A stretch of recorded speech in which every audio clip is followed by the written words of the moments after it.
Hey, hey, hey, TGIF, everybody. It is a Friday. Thank you guys for joining me today. Today, guys, we're looking at Delphi, as I said before. More stuff from the early days so everybody can get caught up on this case and potentially talking about another case we're going to be looking into too as well. Thank you guys for joining me. Let's get this show on the road. Sorry I'm late, guys. Here we go.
Hello, hello, hello, everybody. How are you today? Great to see you all. Again, folks, I'm sorry I'm late. As you all know, based on the title, we're going back to picking up where we left off with bringing in some more info in regards to the early days in the Delphi case, just to get everybody caught up to speed, just so you understand what has happened from the beginning.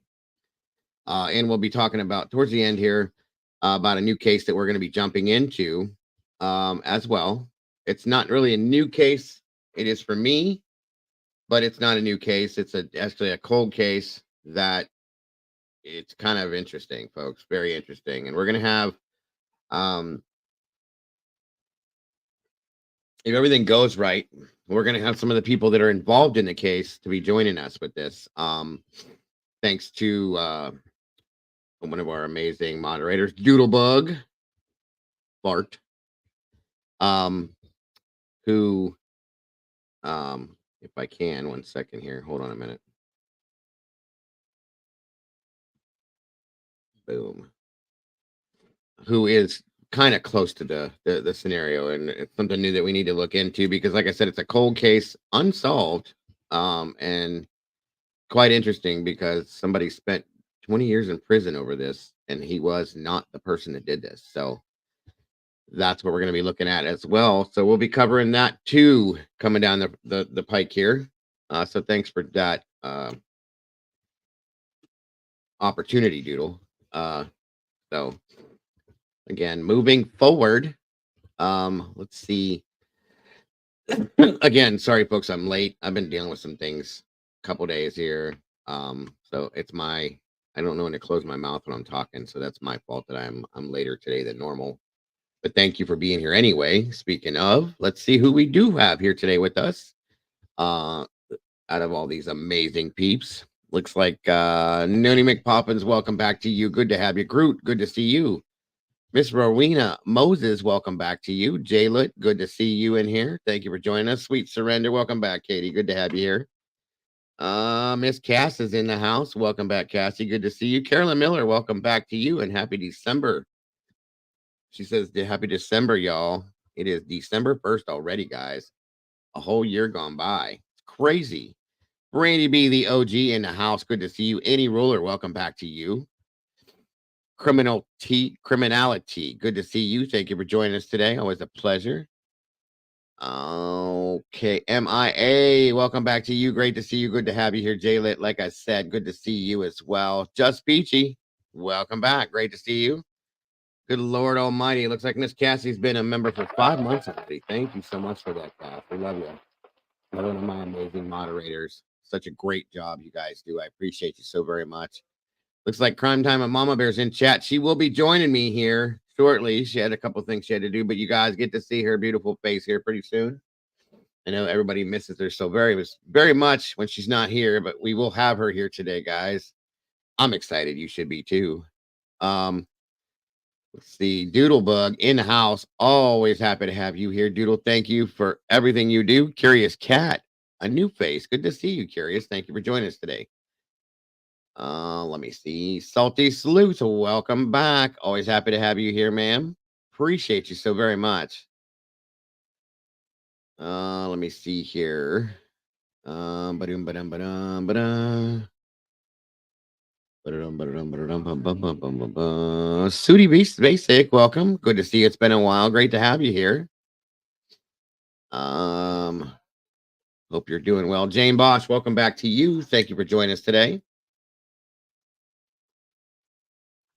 There he is. My buddy Ed's in the house. One made nut. Welcome back, brother. Good to see you. There's my brother Mikey. Good to see you, bro. What's going on with you today?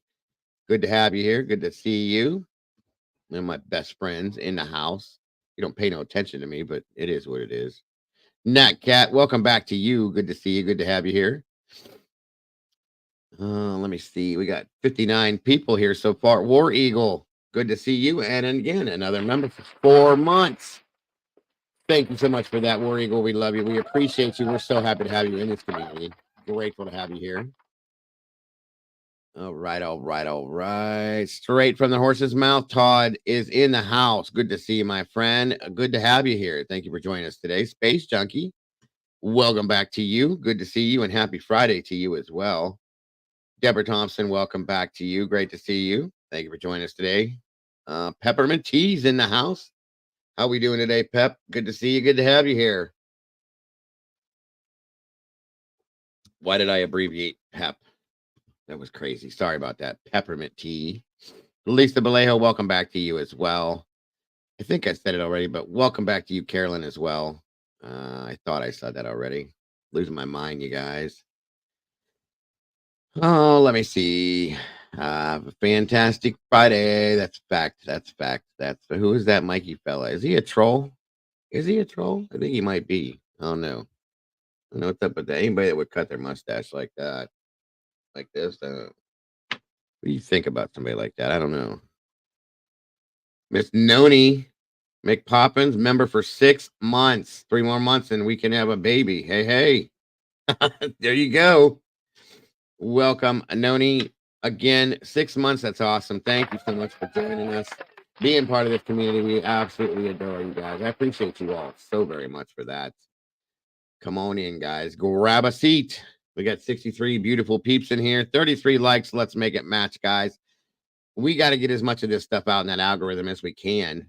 Please, please. Cammy Q, good to see you. Thank you for joining us today. Good to have you here. Jaylet says, I lost my mind a long time ago. I think we're all in that same boat.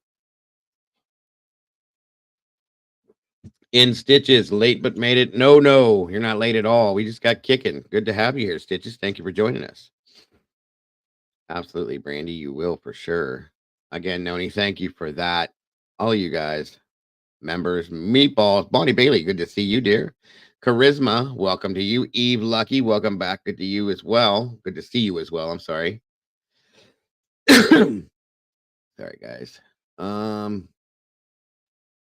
Tomboy Charms in the house. Miss Jessie Lynn's in the house. Welcome back, Jessie. Good to see you. So very happy to have you all here. I think I got everybody. I know I'm hiding my face behind things. There we go.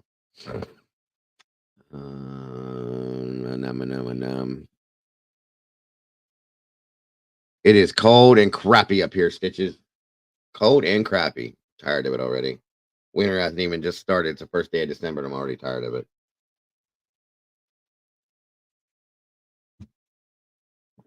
Miss Lisa R. Hello, how are you? Hope you do too. Awesome to see you. Jesse Santiago's in the house. Thank you for joining us today, Jessica. Appreciate you. Great to have you guys here today. I am super excited for this. Love seeing all the people I don't get to see all the time. It's cold, crappy, and crazy here. I hate this Ohio weather. But tomorrow could be 90. You never know. The way it works, guys, I'm telling you. 33 in Minnesota. Minnesota? Yes. I know. I'm guaranteeing you. More stuff. I heard we were supposed to get more snow. I don't know how true that is. I don't want it. I don't want it. Kells, welcome back to you. Good to see you, dear. Hey, beautiful people. That's right.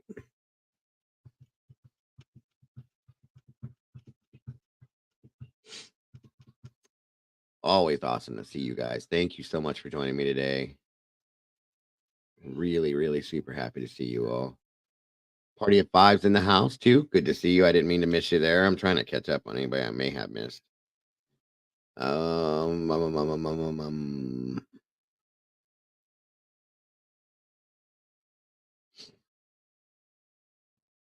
think I got everybody at this point.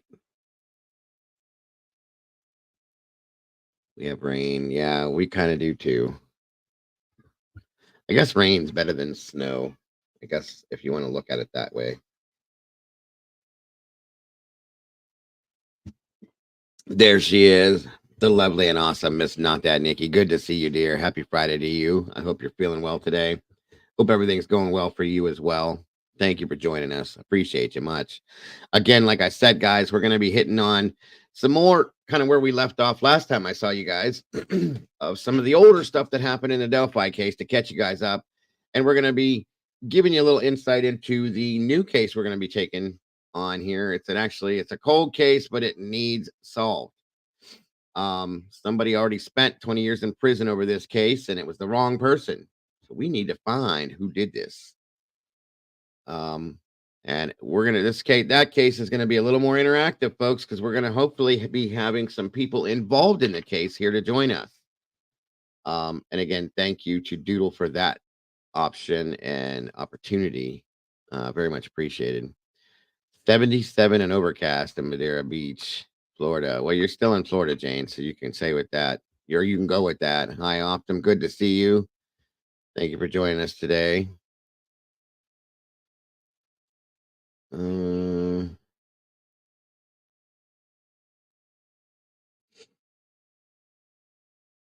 on in, guys. Get comfy, find a seat. As I say, grab your coffee, tea, whatever it may be. Come on, sit down, have a conversation with Mama and me when she gets here, of course. There go. What you have the link of the deep dive you did on the 81 Wonderland murders. The case looks very similar to the Idaho 4. It's actually in one of my video. It should be in my videos, Todd. If not, if you can't find it, let me know. Send me an email, let me know, and I will send you the link back in an email if you can't find it. But I know it's in there. Either way, whatever's easiest for you, bud. Missed you as well, Jessica. It's great to see you too. If you were talking to me, I should say, but it's wonderful to see you either way. Oh, I'm sorry, Peachy. I hope you feel better. Yeah, the other case that we're going to be heading into is it's crazy. And again, I think there was shoddy police work done in this one. And this one, you'll see when we get to talk about it here, guys, but it's coming. Just to give you guys something to look forward to. Come on in, guys. Good morning, good afternoon, good evening, good night, wherever you guys are. I hope it's good for you. But it's good for me to be here with you guys. I know we got a lot of peeps overseas and different areas. So thank you all for joining us today for this. I appreciate you guys so very much. And we missed you just as much, Jess. We really did. Just so you know. Very, very much so. Very, very much. Come on in, guys. I'll give you guys a little bit of time. I'm going to try to get as many people in here as we can. That way we can get this in the algorithm. Get the likes up there, guys. We got 42 likes and 73 peeps in here. Let's get this out in that algorithm. I got to get in that algorithm to get me flowing where I need to be, guys. So let's try to do that if we can. Please, please leave some DNA on that like button, if you will. 6:30 a.m. Tasmania, Australia. We got another Aussie in the house. That's awesome. Thank you, Curious. Appreciate you very much. Got a lot of peeps, and I love my Aussies. That's a fact. One of my best friends, David, he's an Aussie. Absolutely, Jesse. Absolutely, hon. Appreciate you very much. Keep refreshing Idaho page. Nothing yet. Yeah, well, there's nothing. There's probably not going to be. There's probably not going to be. I'm sorry. Really, Bear? Come on, y'all. Spit on that like button. Whatever you got to do, get some DNA on there some way or another. Touch it, spit on it, kick it, punch it, whatever you want to do. Oh, no problem. No problem, Salty. I can pull it in either way, hon. Thank you for that very much. And again, welcome to Salty. She is our correspondent with this case, guys. She's really brought us a lot of great info in regards to Delphi and is willing to help me get that work done. She does a great job with it. So please throw the likes and the thanks at Salty, if you will, because she's a hard worker, guys. She's out working all day, digging on this case, dealing with her grandkids, and all sorts of stuff. So another busy lady in here, but she's still willing to help out with this, and we do appreciate her so very much. So thank you, Salty. As always, you are appreciated. Again, mods, thank you for being here. All you awesome moderators, you are appreciated for everything you do, and then some. I appreciate you more than you guys know. No, thank you, Salty. Thank you very, very much. Yes, hit the thumbs up, hit the like button. Like me, even if you don't. Pretend like you like me. How about that one? Let's try that. No? Good idea, bad idea. I don't know. I'm just being goofy today, folks. Don't mind me.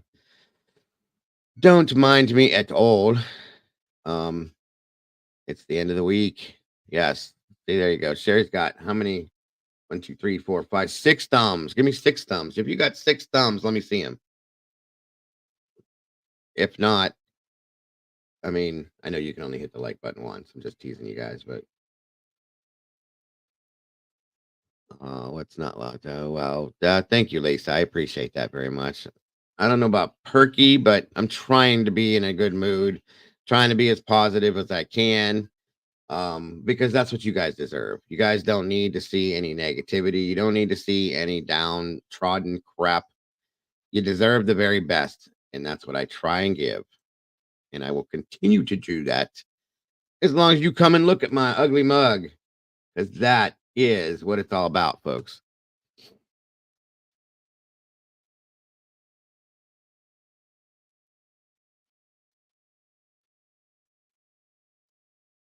All right, guys, I'm trying to catch up on something here. Come on in, find a seat.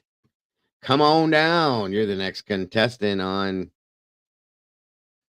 nothing because I couldn't come up with anything that sounded right. So I'm just going to leave it at that point. Well, thank you very much, Carolyn. Very, very much. I like your icon, by the way. Thank you for that, Optum.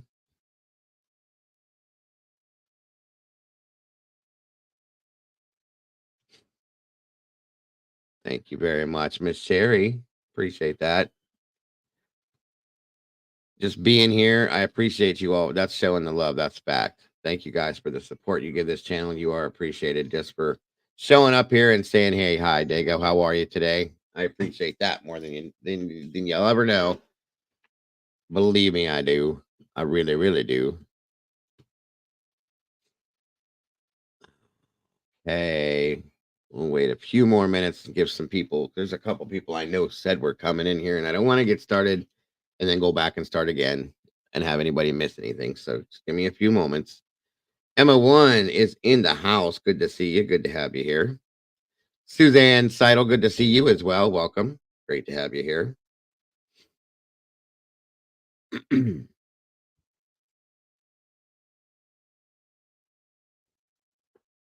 Very much appreciate you guys. Thank you so much, Miss Sherry, for that. Again, guys, ooh, excuse me. I'm so sorry about that. Anyone that has in the past donated to these links here, please know how much I appreciate you. And again, anybody that should choose to donate to these links here, Venmo, Cash App, and PayPal, I need you to know that I do appreciate that, guys. That pays my bills, that keeps my internet going, that keeps my StreamYard service going, my YouTube Premium going, all that stuff. And I need that to come to see you every single day. And I don't want to miss that. So thank you. And I do appreciate anything anybody donates to these guys. It is definitely not expected, but more than appreciated. So thank you for that again, Sherry. Yes, thank you. Please hit that like button. In Stitches is decorating the tree. Hey, hey, it's that time of year. Pretty soon I'll be greeting you with Merry Christmas, folks, because it's coming. I can't believe it went by that quick. It's insane. I swear to God, you guys, I was just doing a show um about New Year's, and it swear it seems like it was just a couple months ago from a year ago. And a lot of you guys were in here then too. Well, that is good. That's awesome to hear, Eddie. You got good weather coming for 10 days. That you can't beat that. Oh, thank you, Miss Zelda. I'll tell you, you're right, Carolyn. 100% right. That right there alone. I noticed something. Once I hit the age of 30, it seemed like my life was slow. I had kids growing up. Things went by as they did. But once I hit 30, it seems like every year was like 2 months and 3 months and a year was gone. It's crazy. And it's been going faster and faster every year. It's scary. First time I've had the spirit in many. Good. I'm glad to hear that. For those of you that don't have it, try and get it this year, guys. We really need to spread the Christmas spirit this year. The caring, the love, all of that stuff. It needs to be spread because a lot of people need it this year, folks, in a bad way. You see somebody, say hi. If you see somebody looks down, wish them a Merry Christmas, or just whatever you can do just to raise somebody's spirits, guys. It's the best thing you can do. Danger zone in the house. What is going on, brother? Good to see you. That's because as we age, each year is smaller. That's fact. Good point, my friend. Good point.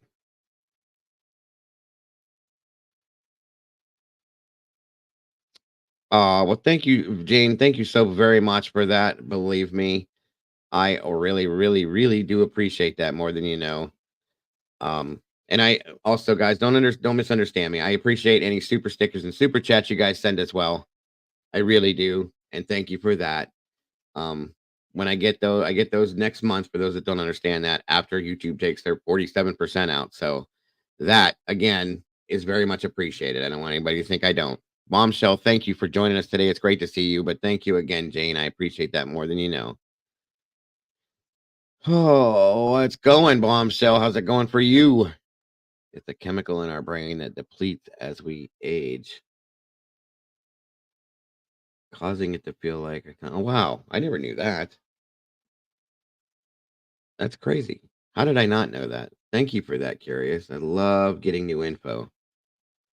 We can always learn something new, guys. Every day I learn something new.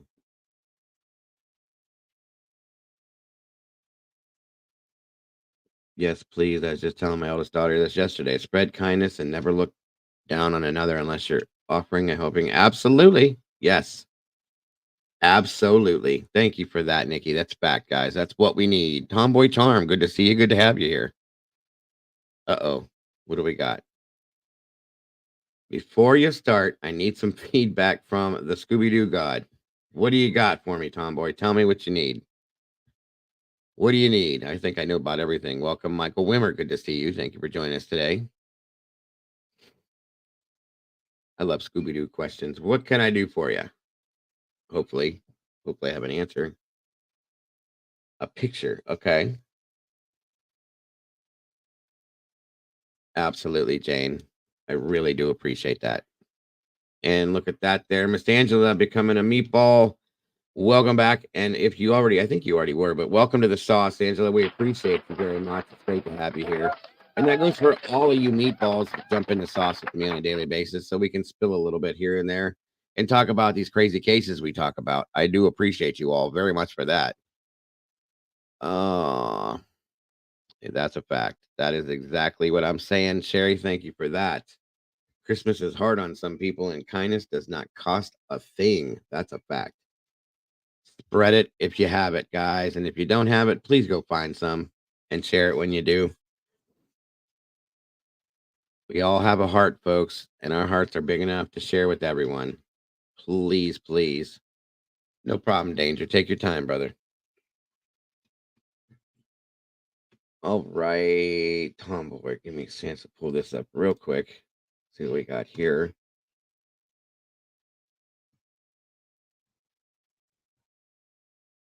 All right. It hasn't come through yet. It's coming though.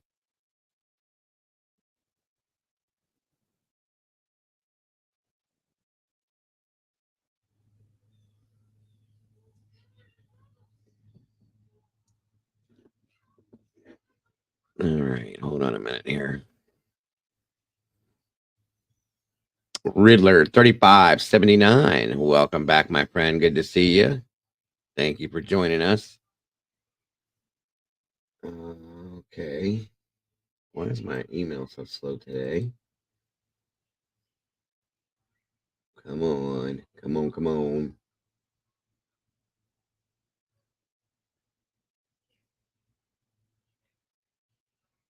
John Boy, what's going on? Good to see you today. Appreciate you. We got 92 peeps in here.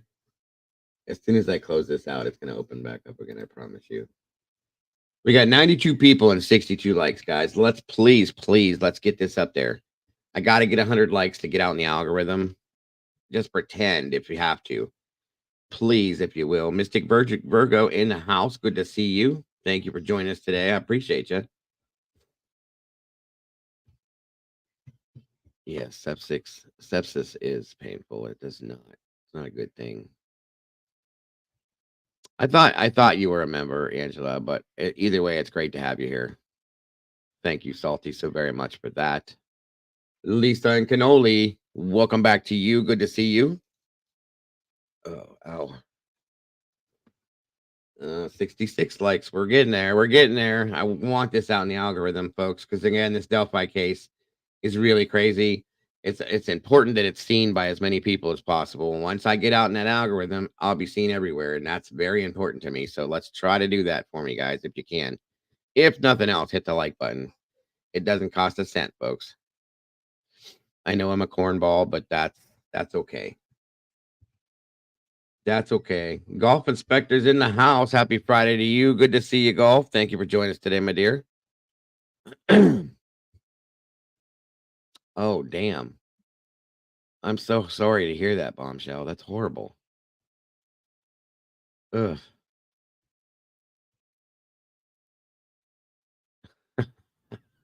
Nikki, that's great. She says, "Don't make me get out my old phones, y'all." I will log in into old accounts and like if I have to. Thank you, Nikki. You're awesome. All right, all right. 92, 92, 94 peeps in here, 68 likes. Oh, we're not going to hit it, are we? All right. Well, I'm going to give it just a couple more seconds and then we're going to get moving. Um, this case is about justice within our justice system, law enforcement investigations, judges who can't do the job adequately. Not one job, but two. Amen to that one. Thank you, Salty. That's the fact. That's what it is all about. December promise game, December whispers of tragedy. Thank you, Michael. Annie Peterson, welcome to you. Thank you for joining us today. Great to see you. 94 watching with 69 likes. That's right. That's right. We can get that moving, guys. We can make it match. We can definitely make a match.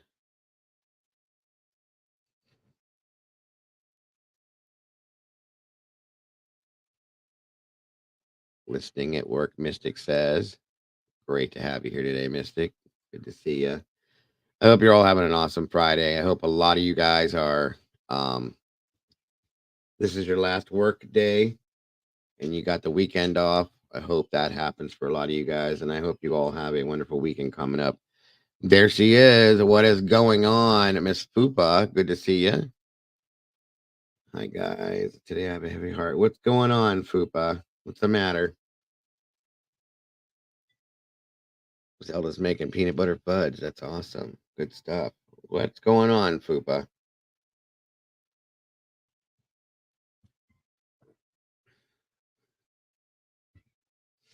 They're going up slowly. That's right. Thank you, Riddler.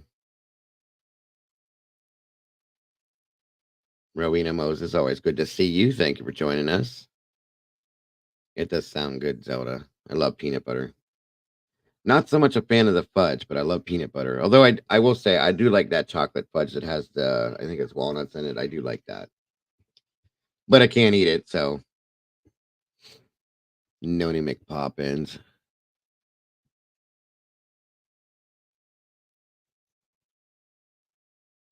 New subscriber with a like, Cassandra Chris. Cassandra and Chris. Thank you, thank you, thank you. Supercalifragilistic. I lost my remote. I babysit for work, and my client has a cat that I. Oh no. Well, I'm sorry to hear that, Fupa. I hope things get better for you throughout your day. Hopefully, being here will help you a little bit, and you'll leave in a better mood. I hope. I hope. I hope. All right, Riddler became a new member. Thank you for that, my friend. Welcome to the sauce. New meatball in the sauce with us today. You are appreciated, bro. I hope you're a bro. If not, my apologies. I don't know. I think I just assumed because Willie sent you in that, but the name. My apologies. Correct me if I'm wrong. Just slap me around a little bit. Oh, I'm so sad to hear that too, Fupa. You shouldn't have to feel bad for any reason, anyone. Reese's peanut butter dip. I've never had that. That's new. 75 likes, 25 more. That's all we need. So, as I said, while you guys are still jumping in, um, as you guys well know, I have we're covering the Delphi case. Basically, like Salty said, because it's all about justice at this point, okay? And with that case, a lot of people did not know you're a bro. Okay, good. I had it right then. Good to good to know, Riddler. Thank you. A lot of people just didn't know the ins and outs of Delphi and what was going on, other than what they have recently seen in the news and out here. So, in turn, I decided that I needed to go back to the beginning as much as I could and show you guys, how everything went from the beginning. And the ins and outs of what was going on. So that's what we've been doing for the past couple days. With the awesome help of Miss Salty Sleuth. She's been very, very helpful with this. And I'm more grateful than I can explain on that. And like I said, I'm kind of all over the place. I was trying to keep it in order, but there's so much stuff. I'm just not that organized. It's my fault. So I kind of have things all over the place showing this stuff to you guys. But as long as I get the info to you guys, it kind of falls into where it goes. You kind of figure it out. So, oh, I understand, Carolyn. I love them too. Any kind of them. I love cashews and almonds, my favorites. The glass dinner question that's the night I don't know. Oh, that's a pretty good idea, Carolyn. Really good idea, actually. Absolutely bombshell. Nothing, never nothing less. 77 likes. We're almost there. Oh,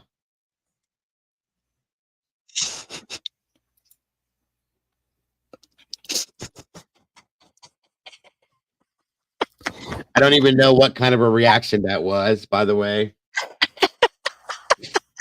I don't know why I did that. That was ridiculous, but you scared the shit out of me again. Oh my God. What was that anyway? Oh, how was that? That wasn't even a scared reaction. It was stupid. My God. Hi, Mama Bear. Hi. Hi, Unbelievable. guys. I feel so dumb now. I think I was gonna say something and I just didn't. It scared me too much. But oh, what the hell? Anyway, I guess it's worth it to have you here. Um, Rachel Smith, good to see you. Good to have you here. Um, somebody else. Sorry, guys. I hope you got a laugh out of that. Sarah with an A. Holla to you. Good to see you. Um, moving day, but looking into the Amber. Yes, we looked at that this morning. We actually talked about that one. Albert Best and wait a minute, taken by his dad, Jeremy Albert Best. After yes, that's what we were talking about this morning, isn't it, Mama Bear? Yep. That's what I thought. Keep your eyes open, folks. I don't know. My phone went nuts this morning. I got 3 Amber alerts. That one was one of them because I'm set up for national and for local. Mm. We had 2 local. One was out of PA, one was out of Ohio, and then that one came through too. She's at a no-kill shelter. That's all. Well, that's a good thing, Fupa. At least you don't have to worry about that. But hopefully somebody will take her to a good home. And I'm sorry that you. I know how it goes. I got attached to those kittens that my one cat had, and I had to give them all up. And when they picked the last one up, I was just kind of like, "Do we really have to let her go?" Because she would come see me every morning and crawl all over me, and she was too cute. But we got Milo now, so speaking of which, oh, that was your dog's tail. Okay. Sunk feeling. Gotcha. Thank you, Cassandra Chris. I appreciate you. And I appreciate your thoughts on this. Yes, 3. I had 3 this morning. 2, like I said, one was from Pennsylvania because I'm right on the border there. But I get them. I'm set up to receive them nationally. I had that one go through, and I had one in Hermitage, Pennsylvania, and then I had one in Lawrence County, Ohio. So, and they scare the shit out of me when they go off because they're so loud. And you guys already know how loud my phone is to begin with. So, and she will get spayed and adopted and updated. That's right. Absolutely. 97 people with 81 likes. We're just about there. So, did you get all your business handled, Mama Bear? Yep. Good. Just had to go pick up the kid. You guys remember this lady here? Do you remember her? We don't get to see her very often anymore. But I do, Annie. His name is Ghost. Come here, buddy. Come here. See if I can get you up here on the camera. how's he doing now? Is he getting better with stuff? He's getting better, yeah. He still likes to chew up plastic, but There he is. his leg's a little bright. It's so weird that happened that way. He's bigger, but like we both just got new dogs. They're both pure white. Very strange. Ghost dog. Yep. Ghosty ghost. Can you hear me? No, you got headphones on. He No, can I hear got me. headphones on. He's cute. Very Yeah. cute. He's pit, right? We honestly don't know. We know he has Or American. wired hair terrier in him for sure. But Okay. my sister has questioned if there's some beagle because of his coloring. His ears. That's what I was going to ask you because of the patchiness on his ears. Mm-hmm. It's getting there. Yeah, he's cute. Very cute. I don't know where Milo is. He's usually running around behind me when I'm doing this, but he seems to. I think because Junie's here, he's playing with her. He's I think about a year old, so he's still Gotcha. got a lot of energy.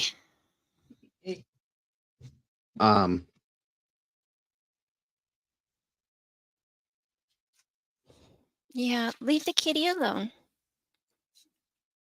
No, we're not going to chew on me either, silly. Caden said hi. Hi, Caden. Cute puppers. Thank you. Let me use this light. It's too bright. There we go. Oh, now you yeah. can see him a little better. How do the cats handle him now? Bean hates him and wants him to go away forever. And Groucho and him go at it every day, all day long, for the most part. Figures. Yeah, Oliver and Milo. Well, Milo loves Oliver. He wants to play with him. And Oliver's 13 now. Of course, Milo's only like 13 months. And he'll get down on the ground like he wants to play, and he'll go towards the cat slowly, and the cat hisses at him, and then he takes off. And then it's just back and forth, back and forth. Thank you so very much for that, Riddler. Gifted a membership, and it looks like Bombshell picked that up. That's awesome. Thank you so much for that, Riddler. I appreciate that. Salty says my stud cat brought home two of his children. Whoa. Thank goodness the cat lady across the street fixed the sparrows. Counter return these two. Nobody adopted them. Now my cat's getting fixed. There you go. There you go. Yeah, I don't see the point in not spaying and neutering because it's not that expensive and Yeah. it's better for them in the long run. You know what I mean? So I mean, unless you're breeding animals, there's no the right way. Let me put it that way. Right. Because some people do these pet mill things, and I don't believe in that at all. But Yeah.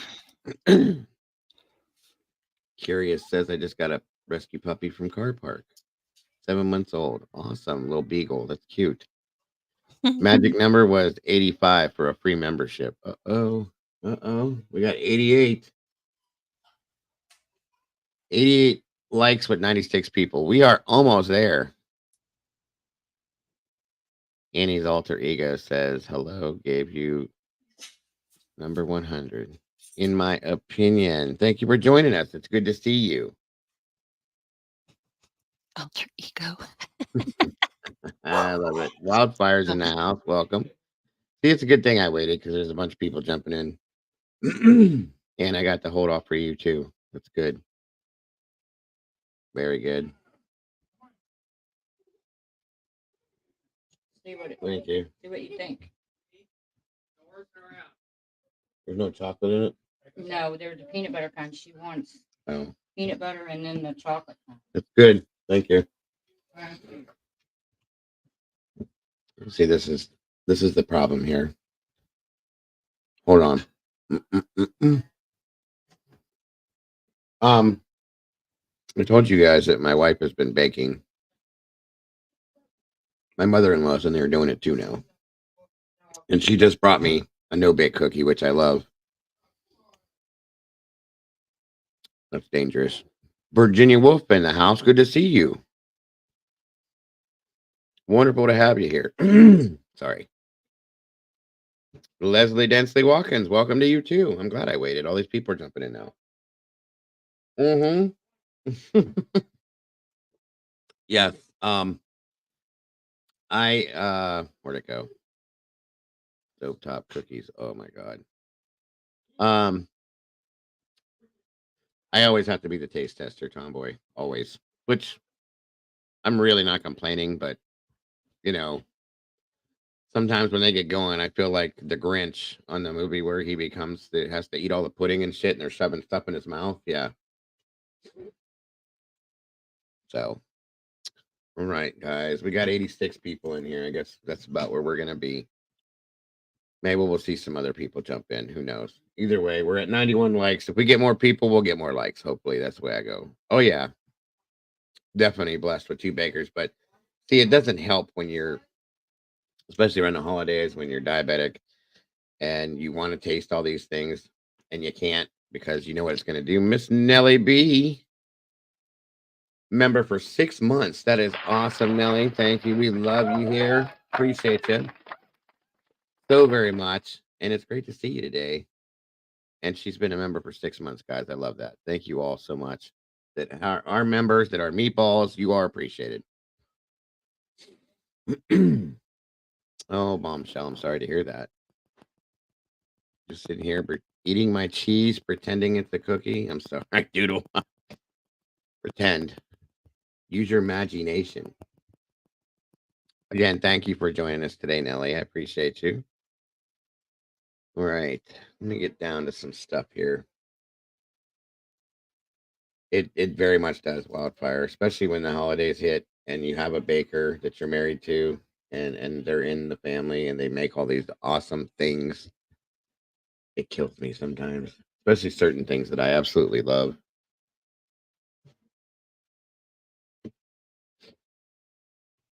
Mm, there she is. Miss Firefly's in the house. Good to see you. A member for 6 months. That's awesome. Thank you, Firefly. We appreciate you very much.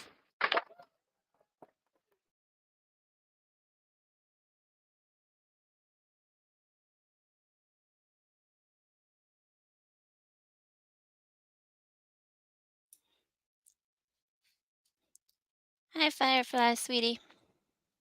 Thank you again, Firefly. You're appreciated, and it's great to have you here. Looks like the whole gang's here. The whole crew is here. That's awesome. My wife made peanut butter cookies with Splenda one time. It didn't work out. They were like sand. They felt in like the texture was like sand. It was very weird. They were good flavor wise, but it was weird. So I just eat a couple here and there. I try to space it out so I don't get a lot, too much. All right, let's get this show on the road. Sorry, guys. I was trying to wait to get because I knew there were certain people coming in here for sure. Right, right, absolutely, Todd. No, right, Nelly, right. Where are we at here? Like I said, guys, some of this stuff is sporadic. It's gonna be moved. It's all moved around, but I want to show you different things. A lot of this stuff is news reports and stuff like that. But I want you guys to understand things that haven't been talked about for months and years, actually, in some senses, in this case, that you don't know about. So, and when you put it together in your mind, you'll understand how all of this went down. Moonlit Baby, welcome. Good to see you. And like I said, at the end of the show, we're going to talk about the new case that we're going to be picking up. And that one's going to be quite interesting because, like I said, thanks to Doodle Bug Fart, um, we may have some interactive people involved in the case being able to interact with us. So it would be quite interesting. All right, let me see here.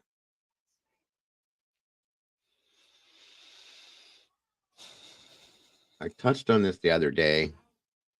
Hold on a minute, please.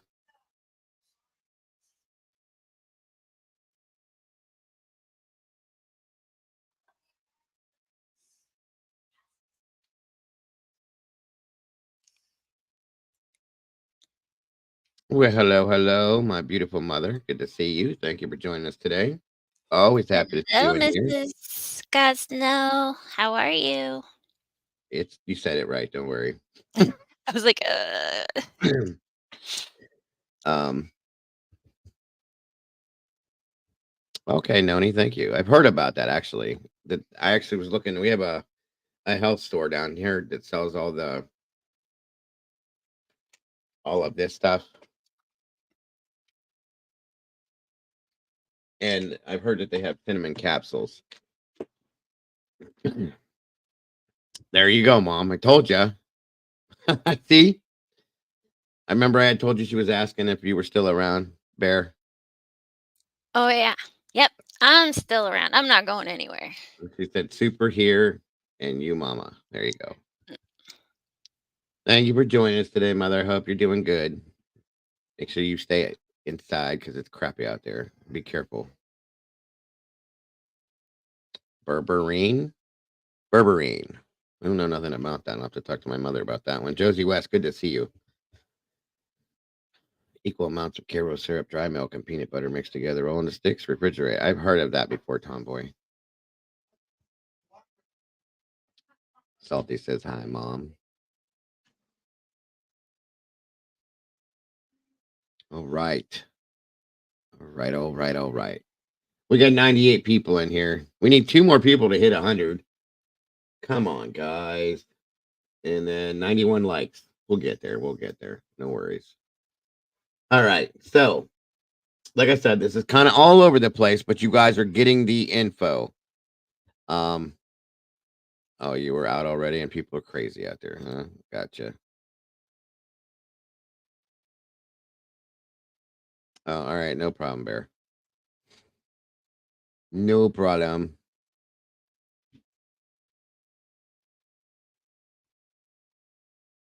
$101 watching, 96 likes. We're getting there. We're gonna have to hire Riddler as um a ticker watcher. Pretty good with that. All right, all right. I'm trying to decide which way I want to pull this in for you guys. I touched on both of these things. Um, I don't want this to be confusing, but like I said, there was more than Richard Allen that were suspects. Okay, Keegan Klein, Ron Logan. There was a couple handfuls of people that were looked at in this case. Um, oh, okay, thank you, Moonlit. I appreciate that. In fact, let me write this down.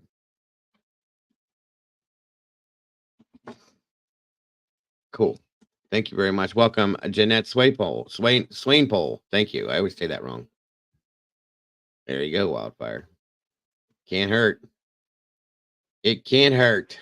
So I'm going to throw this in first. I don't want anybody to get confused. If you are, please just ask, and I will try to explain it the best I can. She's working right now, Mom, but she was making Buckeyes and no bake cookies. Welcome, Sandy Toes. There we go. 101 peeps in here. And 91 likes. Hit that like button on the way through the door, if you will. Oh, that's right. That's right. Thank you for that. Before I even do that, Salty, let me share this real quick, set it up and pause it. And Salty says, I knew I was missing somebody. Daniel Nations was the first suspect looked at, and then on to Ron Logan, Keegan Klein, and a few others. Thank you for the order. See, I told you guys, she knows like boom, boom, boom. She lives in this case. She knows it. I knew there was a name before. I couldn't think of the damn name though. But anyway, I'll go back on that one. I'm going to show you guys a little bit in regards to the Keegan Klein scenario and the way and why that he was brought into this in a sense. Okay. Again, thanks for that, Salty. I appreciate that. And all right, here we go. Let me know if you guys are having like audio issues. In fact, let me make sure that's right. Yep, we're good. Okay. Boom. Looks like the Riddler gifted a membership. Thank you, my friend. And it went to Just Peachy. That is awesome. I appreciate you, bro. Thank you very much for that. All right. You guys are awesome. All right, here we go. Let me blow this up. Get things that moving. Thank you very much, Moonlit. I appreciate that. In this case, let's bring in former FBI agent Doug Coons. Doug, thank you so much for being here with us. I know you have spent a lot of time examining this case. Did you see this coming? This last year, I would say yes. Prior to that, it seemed to be getting pretty stale. Hats off to these guys, the state police, the locals, the FBI, everybody that's been involved with this. They never gave up. The diligence and just the sheer amount of tips that were covered, the hard work involved. Hats off to those guys. You know, and as we said, this is a case we've been following closely here at News Nation. I know I've personally been interested in this. Never heard this name before, though. Had Richard Allen ever been on your radar? Because I know his name was never mentioned publicly before. It had not been on my radar or anyone's that I know of. Now, I've never been personally involved in this investigation as law enforcement. And when I retired about 4 years ago, we continued to get some tips into my private agency that we would pass on. But no, that's not a name I've ever heard come up. Sorry, guys. I did it again. Oh, no, this is right. I thought I clicked on the wrong one. I have so much of this download. My apologies, guys. Bear with me with my mistakes, please. Well, so Doug, Kelly kind of walked us through the ins and outs of this case. Now, more than 5 years in the making. This arrest coming now. Why now? Some piece of information's come in, some piece of evidence has been found. I can only speculate like everybody else, but it seems to be after the arrest of this Kagan Klein that it seemed like they were kind of homing in on something. So I don't know if he's even still connected or not. I hate to speculate, but it just seems like there's probably some sort of connection. Yeah, and I do want to ask you more about Kagan, but it's possible that Richard Allen, who again obviously has not been found guilty, hasn't even been named officially by police, but he's now under arrest, could have been on the run at this point for more than 5 years, living among the community. Did authorities maybe know more than they let on? Oh, I'm sure they knew more than they made public. When you're investigating something like this, the only time you're going to release information to the public is if you think it can help you resolve this case. And I know everybody wants to know, but there's just no good reason to put out information unless you think it will help bring in tips or spark somebody's memory or something like that. So most likely they've been keeping some bits of information close to the vest. Congrats, and PR, and now welcome. culminated in this arrest. Thank you for And being of with course, us that for makes 5 sense. months. And we have heard of these recent FBI searches. Potential suspects investigators have been looking into. As Kelly mentioned, this man, Kagan Klein, he has been a focus of the investigation. I want to play for you what Doug Carter with Indiana State Police said about Klein to our Rich McHugh back in February. Did Abby and Libby communicate with this profile? I'm not going to talk about that, but I am going to say that we learned a tremendous amount through that particular investigative course. What can you tell me about this man who has been arrested, the creator of this profile, Keegan Klein?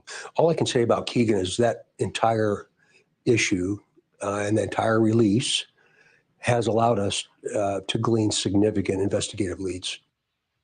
All right, so Doug, with your expertise, help us read between the lines here. Is there more going on? Could Klein still be connected?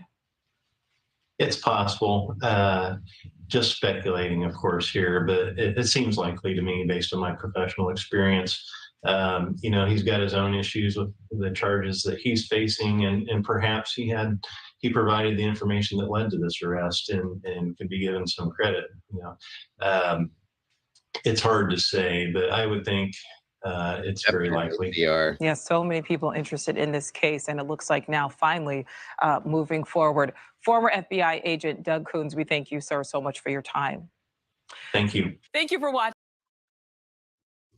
And Keegan Klein, like I said, was brought up on charges of child pornography. He's whether he's a suspect in this or not, he's still a sick person and definitely needs some help, folks. And so, I can see how and where they got, a link to him. There's other things that linked him as well. Daisy, good to see you, dear. But again, there's a lot more to him. I don't want to bore you guys with things that aren't that important in the case. There's more to it, and we can touch on other things when we need to as well. And then, like I said, like she said, there was another person that came before him. I completely forgot about that one, so my apologies on that. Please forgive me. 1 second here. Where did we go? Where did it go? Oh man, I gave you guys a little insight into here we go. 1 second.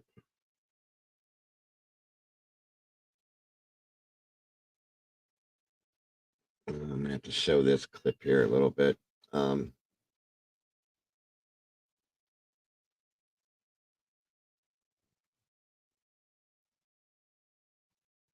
Now this other guy was the second person to be looked at as a suspect that I'm going to be showing you here in a minute. We have learned the Anthony Schatz Keegan Klein account communicated with Libby. Thank you, Salty. There we go. Communicated with Libby on February 12th, the night before. Sentenced to 47 years for child porn and many other charges. Keegan Kline had posed as somebody different on the internet, was talking to the account that he had set up for that, was talking to Libby, and there's your link, folks. The 12th, boom, boom, boom. They kind of put it together thinking maybe this is what it was. And again, 47 years in prison for child porn. That'll tell you that he had some serious things going on in his computer. Yeah, and that's I was trying to think of the right term. Thank you for reminding me. He was catfishing Libby, posing as this really good-looking guy, you know, and he's definitely not. I showed you guys a picture the other day of him. And for those of you guys that are not familiar with catfishing, most of, I think everybody is when you're pretending to be somebody else when you're not, to bring somebody or to lure somebody into being interested in speaking to you or interacting with you per se. And that's right, exactly. Where did it go? Nelly just said yes. What are the chances that he was due to meet Libby that day? And it's all, like I said, guys, I'm not typically comfortable with the word coincidence. There's a lot of coincidences that go on with this case. So I can see why they would look at Keegan like they did. What is it with father son pedos? Didn't Keegan's dad use teen boy profile? I see. I heard that. I never got to see that. And Keegan had posed as the 19-year-old. That's what, or was that his? That was Keegan that did that, wasn't it? Salty, the dark-haired guy that had the perfect abs and all that. Wasn't that Keegan's post?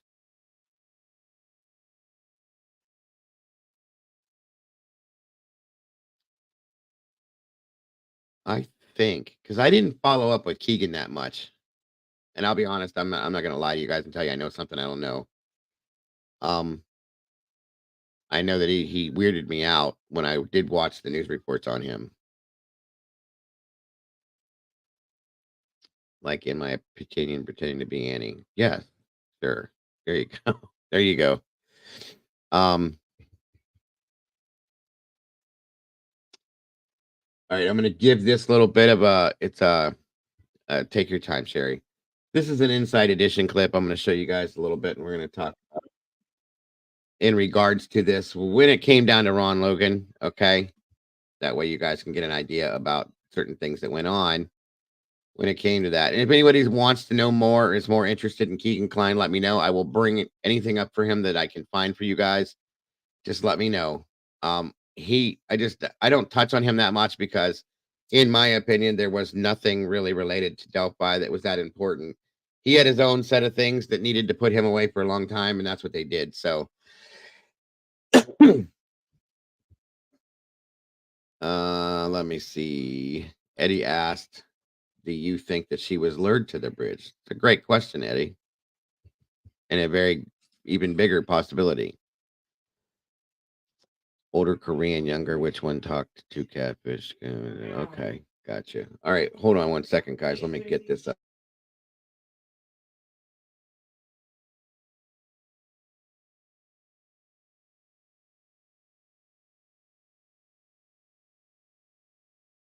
To see you, Murky. Thank you for joining us.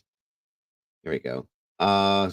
Yes, that Salty in the shots profile also gave Ellie a look into unknown social media of the girls. Yes, that definitely helped in that sense. The CP Keegan was involved with stretches to Arizona and Nevada. Yeah, there was a lot. I mean, it was gross, just nasty. This dude gives me the chills even thinking about this crap. All right, here we go. In the hunt for the killer of those two Indiana teenagers 5 years ago. It centers on this man, Ron Logan, who owned the property where the bodies of Abby Williams and Libby German were found. An FBI search warrant has just been released, revealing they searched Logan's home. Logan has been the focus of attention from day one. Inside Edition Stephen Fabian interviewed him in 2017. You just cannot believe this terrible thing that happened to the community and the families actually happened here on my property in my backyard. He claimed he had an alibi, buying tropical fish 20 miles away. I was not home during the time that all this was happening. I was in Lafayette. Yeah.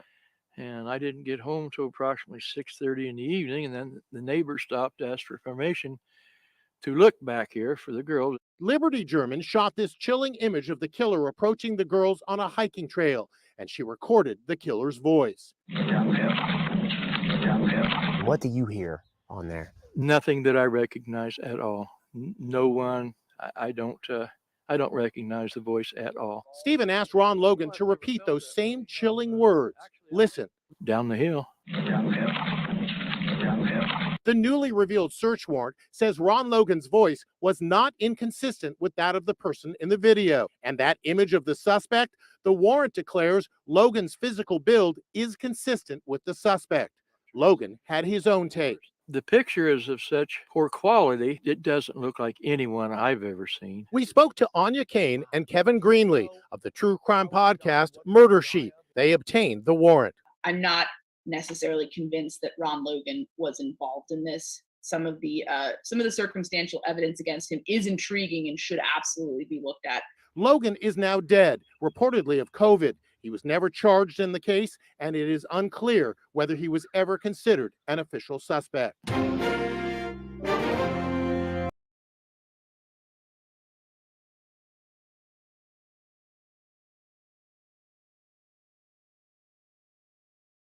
Okay, now that was pretty much the basics of Ron Logan and what went on. Thank you again, Salty, for that, hun.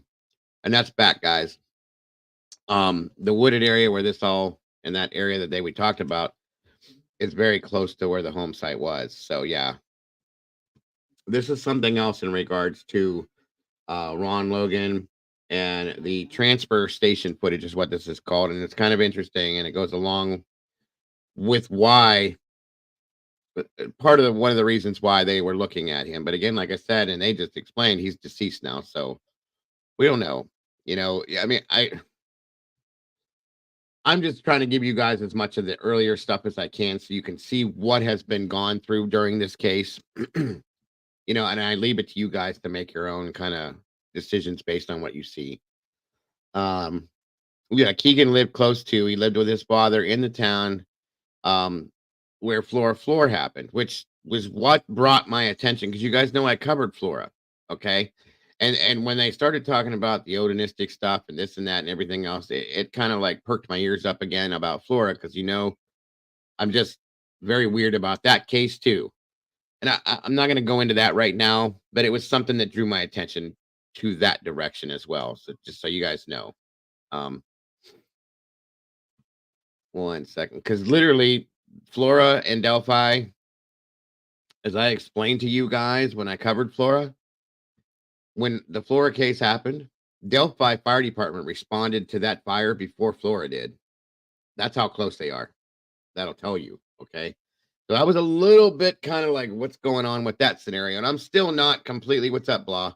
I'm still not completely drawn away from that subject, but right now I'm looking at what's going on with the Delphi scenario at this moment. So that's something else we can get into down the road, okay? Welcome, Dakota Parker. Good to see you as well. And let me know, guys, if you have any audio or issues with this, please. In fact, let me give you, okay. All right, so this is what that's considered the Ron Logan transfer station footage from February 13th of 2017, 11:25:22 in the a.m. on February 13th, as it states.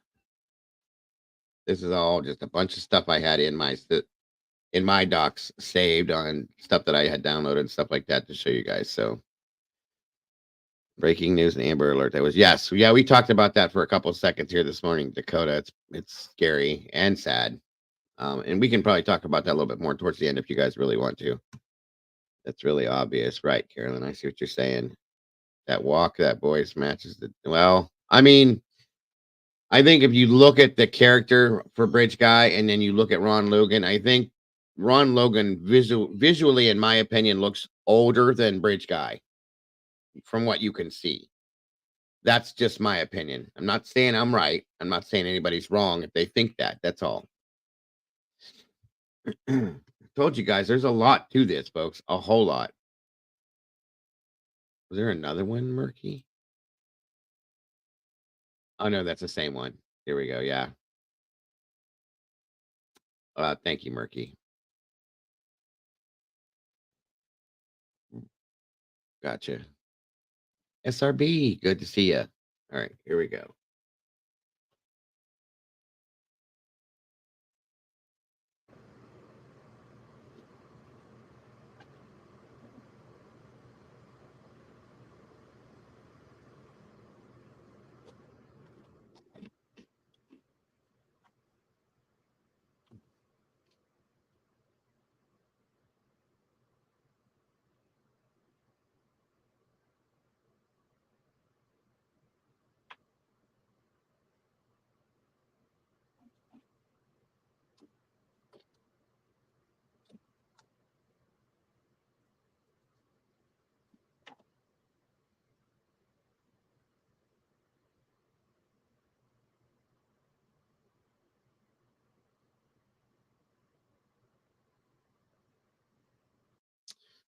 This video, sorry about that noise, guys. This video was supposed to depict, from what I understood, that man, he was transferring garbage and stuff like that. Salty, did you have any more or any info on this video itself? Because when I got this downloaded, it gave me little bits and pieces. It didn't tell me the whole scenario with this. And I forgot when I downloaded it to pull up the rest of what it was about. I'm sorry.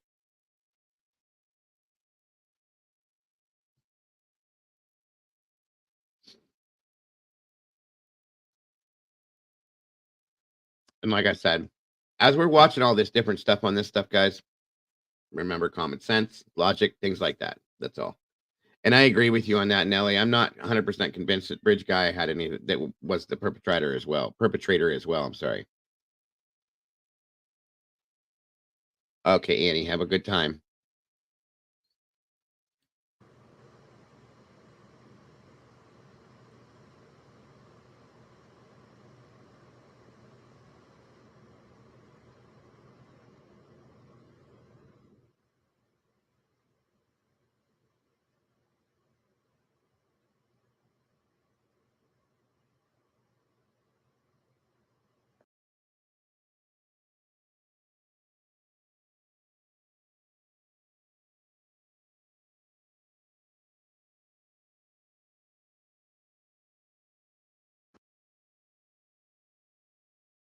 Okay, now this was the other part of this that hey buddy, that I had wanted you guys to see too. Hey Molly girl. Ron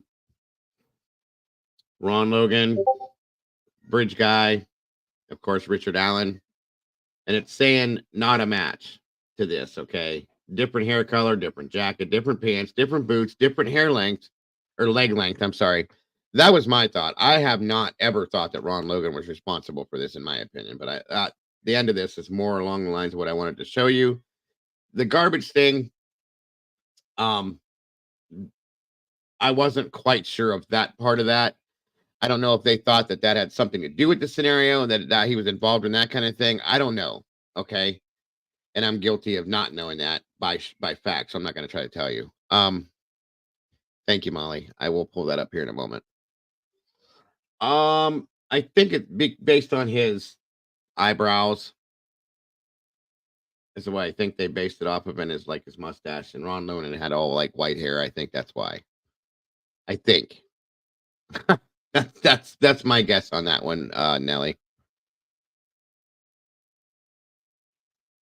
Yeah, it is. It's important to talk about every bit of this in senses, in my opinion.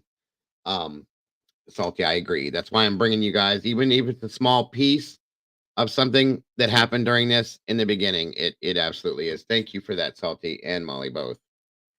I told you guys that these people helped me so much with this because it was hard for me to find things that made sense that went along with this that weren't just from the beginning. You know what I'm saying? That I didn't get to download back then. So because there is so much of this. One second here. Oh yeah. I got that too. Thank you, Molly. Oh, God bless. Yes, that was another one I had. Yep, I got that too. Awesome stuff. And that's big. I wanted to show you guys that, but I'm going to show you this first because it goes along with what we're talking about. 1 second here. Okay. 1 second, folks. I got to pull this down. And again, guys, if anybody has questions, comments, anything that goes along with anything we're talking about or we're showing you, don't hesitate to ask, to make your comment, to want to know, whatever you guys want. Let me know. I need to know it.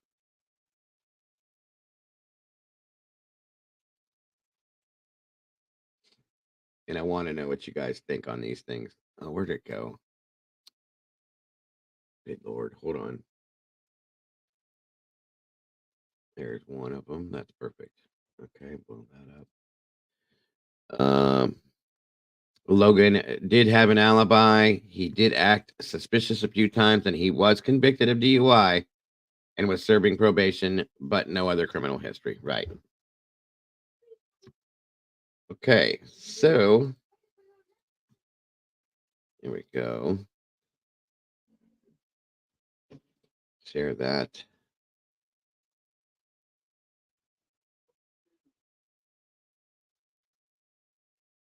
All right, so this shows like a mapped version. Nellie's saying yes, he faked his alibi. I had that conversation I had heard before. So this was the Ron Logan property line right here. Okay. The approximate location of the bodies. Okay. Is very close, as you can see. The bridge right here. And it states here that the bodies were found in this location. Clothing was found in the water. There's the bridge, as you can see it. Okay. And then on down through here. That would, I like the way you do these, Salty, with this background. It's pretty neat. Oh, thank you so much. The Logan property was searched, and I had the search warrant and the returns, and he was never named a suspect, though. Right. Thank you again, Salty, which I'm sure you do have all that. Thank you, Brandy, again for that. I appreciate you very, very much. And again, thank you to anybody that donates and has donated to that. You guys are appreciated more than you know. All right. Now, going backwards, I had something else. Molly just sent me another piece of that too that I kind of wanted to show you guys. It's a little off from what we're talking about at this exact moment, but it's still important. It's actually a big part of this, to me at least, that I want to, why I want to show it. So hold on here. Okay. All right, all right.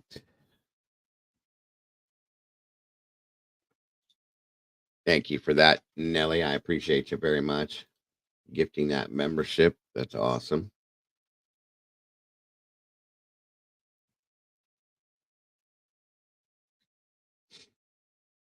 One second, folks.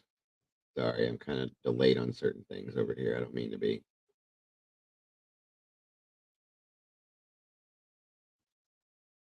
There it's coming. Okay, here we go.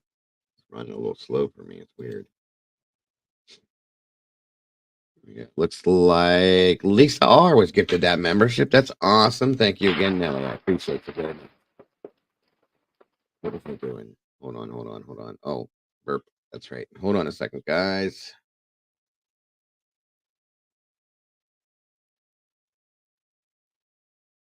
Bingo. Perfect. Thank you for that, Salty. I'm back. Jesus. Hi. Scared the shit out of me again. That time it wasn't visual. It was all verbal. Good stuff. Oh, whoa. That's way too big. Good Lord.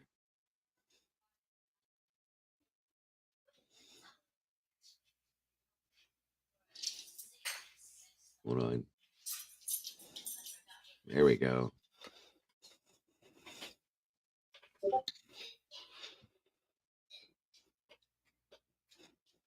Why won't this work for me? Crop. Damn it. There we go. No. Oh my God. Hold on, guys.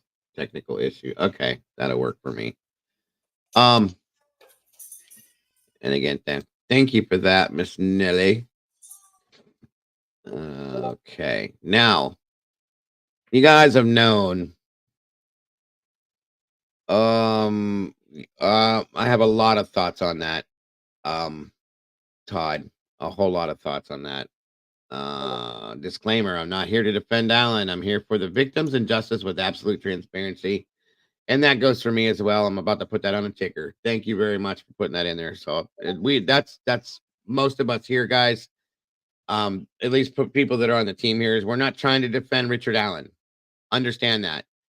We are absolutely here for the victims and to get justice, absolute true justice and absolute transparency, and to ensure that we're giving all the facts on this to show, get out of there, to show what is going on in this case so everybody can see it for what it is, period.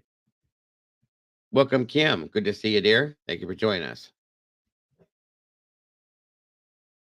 That's exactly it right there. What things we can bear as facts. That's fact. So, for those of you that can't tell, see, this is so hard because it blows it up into a giant picture, I think. Yep, it did it again. We all know that these two sketches exist, right?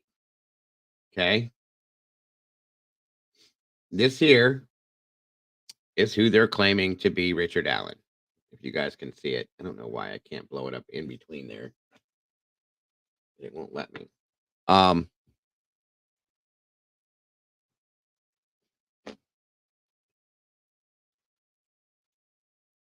Oh, okay. Thank you, Noni. It's okay. No, Salty, it's okay. It won't let me download it the right way. I tried to do that earlier before I even brought it in here, and it just goes poof. Maybe.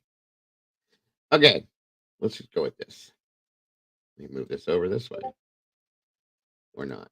Okay, so this sketch was the original. And again, everybody knows that they're claiming this to be Richard Allen. And then we got this sketch over here. Nobody knew who that was. Okay. Look at this sketch. And look at this kid. Look at, in particularly, look at the nose and the lips.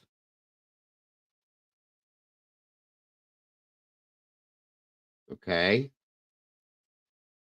In my opinion.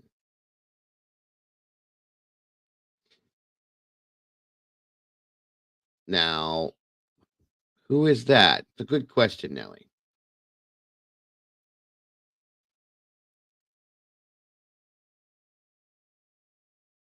Over here. Look at this face. We've all seen Richard Allen. Looking at this sketch over here. Let's scroll down. Who's that, guys? You guys all know who that is, right? Look at that hat. Look at that hat. No, that's not the right one. There's another one. Okay. Look at this sketch. Look at this guy in that hat. Let's per se that that's it. Once again, goatee and mustache. Now, the hair's different. It's not hard to get a haircut. What's up, AR? Thank you, Teresa. That is Mr. Brad Holder. We talked about him a few weeks back, a little bit, not a lot, but a little bit. Telling you guys, this was something that as soon as I saw this picture, there's another one of him with a hat on that looks more like that. Okay.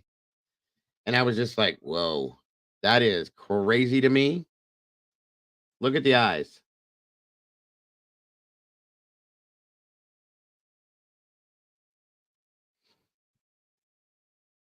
No, this is not Ron Logan. This is, I thought I just said that. I'm sorry. If I got you guys confused, I'm sorry.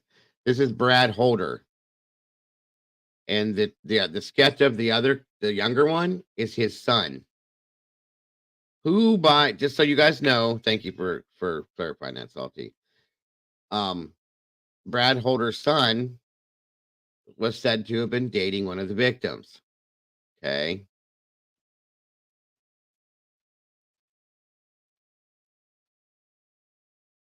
I'm getting myself so confused here. Sorry about that. Holder, I do believe, Salty, if you can tell me, because I have it in my files, but isn't he 51? Brad. I think it's 51. I might be wrong. But again, okay, look at the face. Look at the sketch. Yeah, I think he's 51. And then, like I said, this child was said to have been dating one of the victims.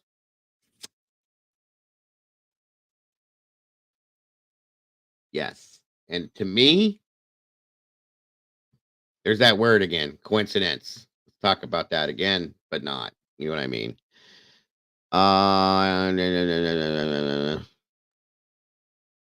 Thank you, Noni. Yes, very much so. If you guys didn't notice, see this picture? You see that little insignia right there? He has Odinistic ties. Once again, coincidence. That was self-done. He did that himself. He put that together. Nobody did that. He put that picture together himself. And if you go through his Facebook, which I did show you guys, there's a lot of the Odinism stuff in his Facebook. I mean, it's pretty much all about that. So again, it just when I first saw this guy for the first time ever, it was a picture of him wearing a hat that was brown like this, and I just was like, wow. Yep, Patrick Westfall does confirm that, and so did Holder himself. Thank you very much. It wasn't this one, Nellie? I thought it was this son that was dating her, I'm sorry. Or was it the older one? See, guys, there's so much with this stuff. I do confuse myself sometimes, and I don't want to give you guys misinformation. So thank you guys for anybody that's correcting me on things that I have messed up. Is it the older one? Damn, I can't remember now. Maybe it is the older one. And if I'm wrong, my deepest apologies, folks. But I know it was one of his sons that was dating Abby. So my apologies.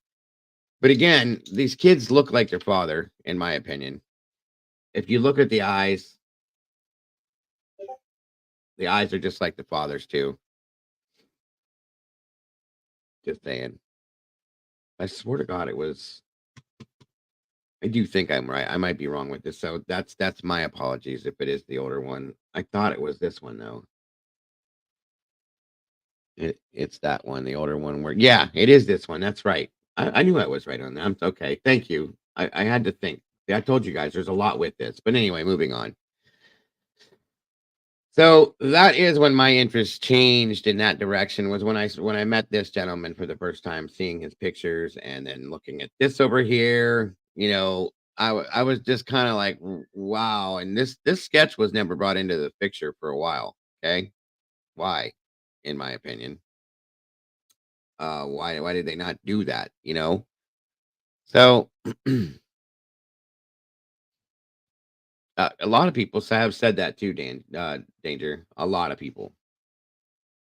And again, if we look at this here, and we look at this here, this guy has a lot, in my opinion, the same build as to what Richard Allen had.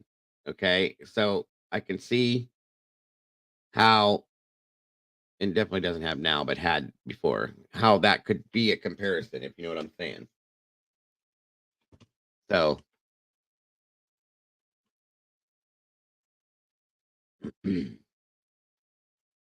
no, this is not Logan. Not at all.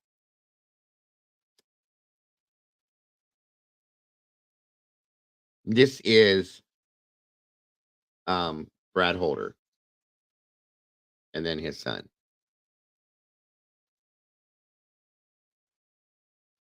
It was it was the older one. I could have swore to God it was him.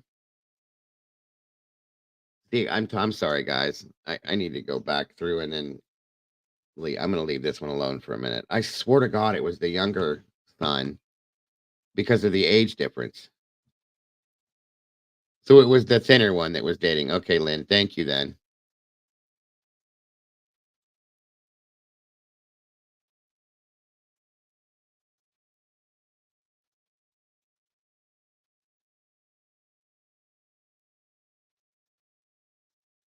Gotcha.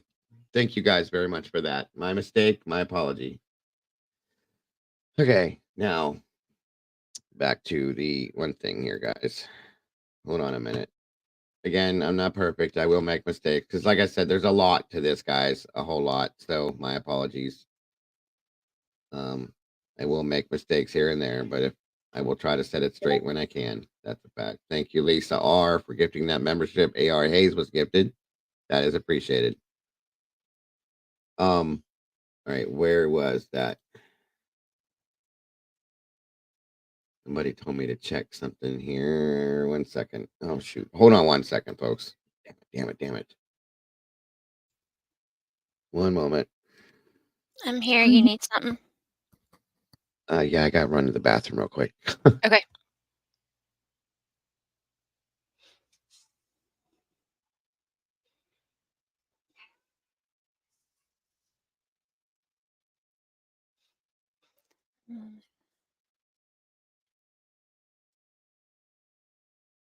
Hey V, how are you?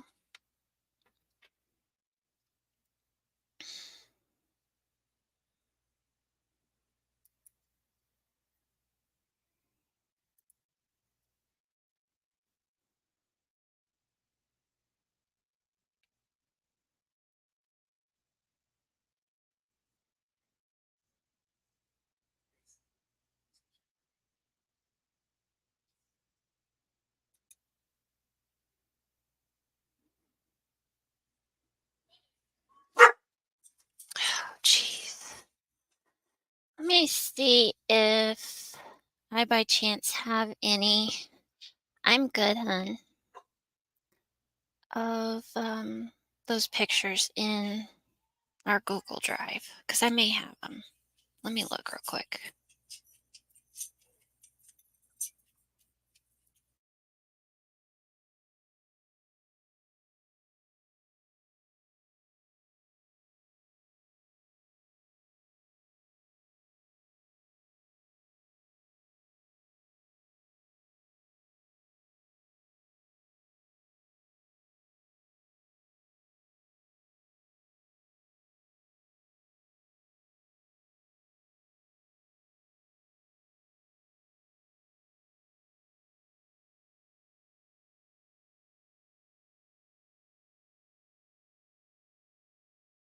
Okay, sorry. Now, let me get back to what I was trying to pull up here. Where did it go?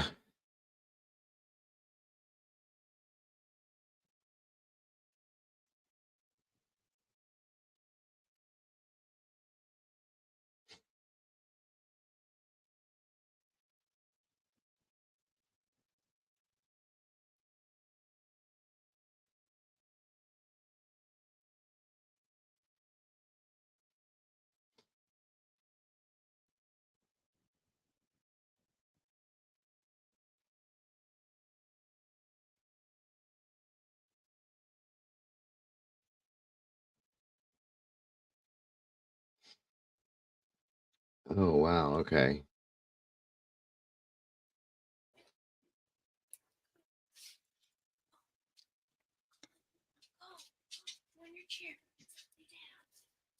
Hello, everybody.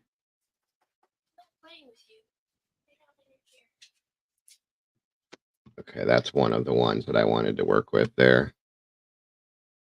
Okay.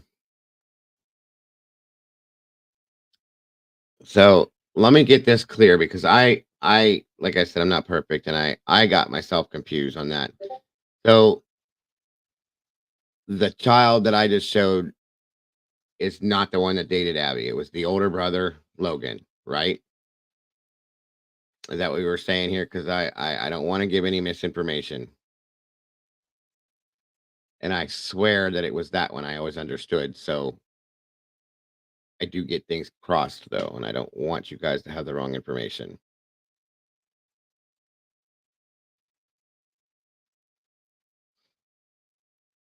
The younger brother, eyebrow angles and features look like the sketch. In my opinion, separate from whoever dated Abby, still would have known her. And yeah, okay.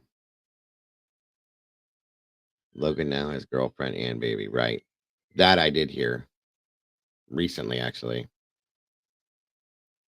Okay. All right, guys, one moment. I think this was the other video that was the comparison here. Hold on.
Hold on, guys. I'm trying to pull something up. It's giving me a hard time coming up, so I'm still here. One moment.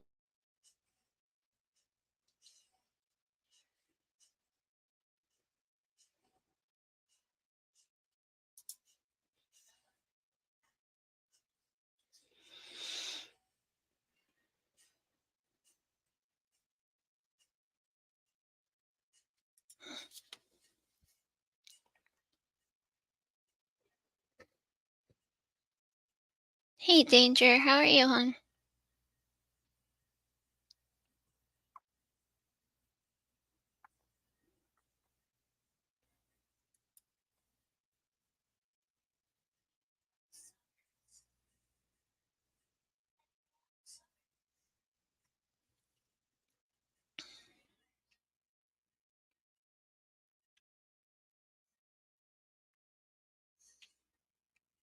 Okay.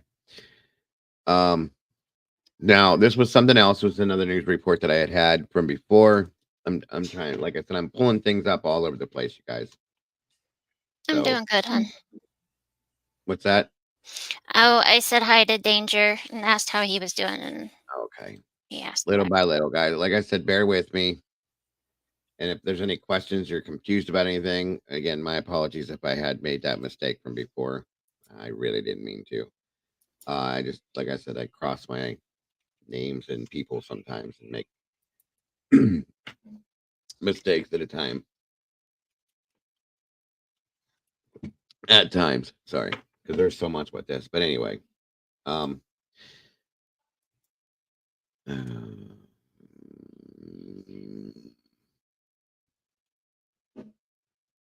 that I don't know about, Carolyn, and I don't even want to speculate something like that because I don't have any kind of proof of that. So I won't at that point. I mean, I understand what you're saying. And Lynn, just I'm not accusing anybody of anything. I'm just saying clarification for things that have gone on in this case. That's all. Okay. Tonight, a leaked document for the early days of the Delphi investigation gives new insight into where investigators had their focus immediately after the murders of Abby Williams and Libby German. A sealed search warrant obtained and revealed through a podcast shares grim details about the crime scene and the police interest in the man who owned the property where those two teen girls were found. Tonight, our Lauren Kostick begins our big story by explaining why police thought he may have been responsible.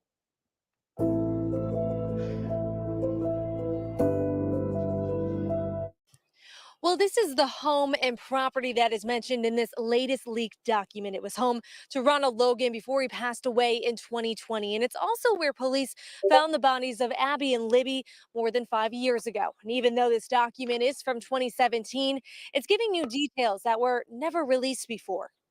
Back in March 2017, 13 News was there when FBI searched Logan's property. We also spoke with him multiple times, and he even walked us back to the crime scene. I can't really wrap my emotions around it yet. It's just so mind-boggling. I haven't really caught up. It hasn't caught up with me yet. But recently, the podcast Murder Sheet obtained the sealed warrant. In the request, the FBI agent wrote, "I believe there is probable cause to believe that Ronald Logan has committed the crime of murder, and the evidence of that could be found on Ronald Logan's property." The agent then went on to detail why, saying Logan asked a relative to create a fake alibi for him for the afternoon that the girls were reported missing. There was also cell tower data that tracked his phone to the crime scene. Plus, investigators interviewed two women who had been in a relationship with Logan, and both reported that he was physically abusive. While investigators continue to track down leads, the community hasn't given up hope. Posters remain in many downtown windows, a constant reminder of this unsolved case. It just feels like yesterday, to be honest with you. I mean, 5 years is not a long time at all, and it's in our faces every single day. We see the same people we associate with, people that are close to them. And like so many in Delphi, Omar Ruiz has learned not to jump to conclusions when new details are released. I can't make speculations and I can't say he did or he didn't. It's one of those things that, once again, we're a community. We try to stick together as much as possible. The leaked document also gave new information about the crime scene, saying one of the victims was missing an article of clothing. There were no visible signs of a struggle or fight. Investigators also recovered fibers and unidentified hairs, and it also appeared the girls' bodies were moved and staged. No matter how much time passes, the community isn't. No matter how much time were moved and staged.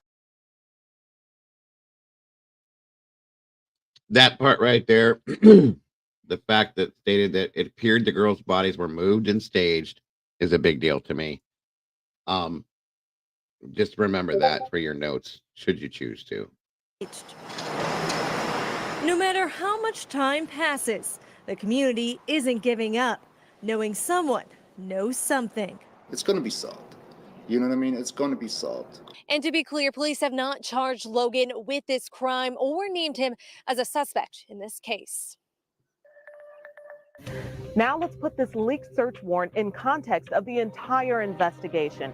It starts when Abby and Libby go missing February 13th, 2017. And just one day later, February 14th of 2017, that's when search and rescue find their bodies. And then February 15th, this image right here, police released this picture from the bridge, the image we've been looking at for quite some time. That leads to the audio on February 22nd of 2017. It's the down the hill audio. So March 17th is when a search warrant was issued for the home of Ronald Logan. Not many contents were discussed of that search warrant, but we knew all of this information right here. That was about it until the first sketch of the suspect was released in July 17th of 2017, which leads to quite some time later on April 22nd of 2019. That's when ISP announced that they were moving in a new direction. Now, one thing that should be noted, that all of this was happening before Ronald Logan passed away in 2020. State Police Superintendent Doug Carter has cautioned against speculating in the wake of this leaked document. While he wouldn't comment directly on it, he says there are still things investigators know that they will not share with the public. In fact, just last December, police started looking for information about the Anthony Schatz profile, leading them to Keegan Klein. He's currently in jail tonight on charges for crimes against children, but is not charged in this Delphi case. As always, if you have any information that can help investigators, send them an email to this address. We've got it posted on your screen and also on WTHR.com/Delphi. Wish TV, your local news source. This is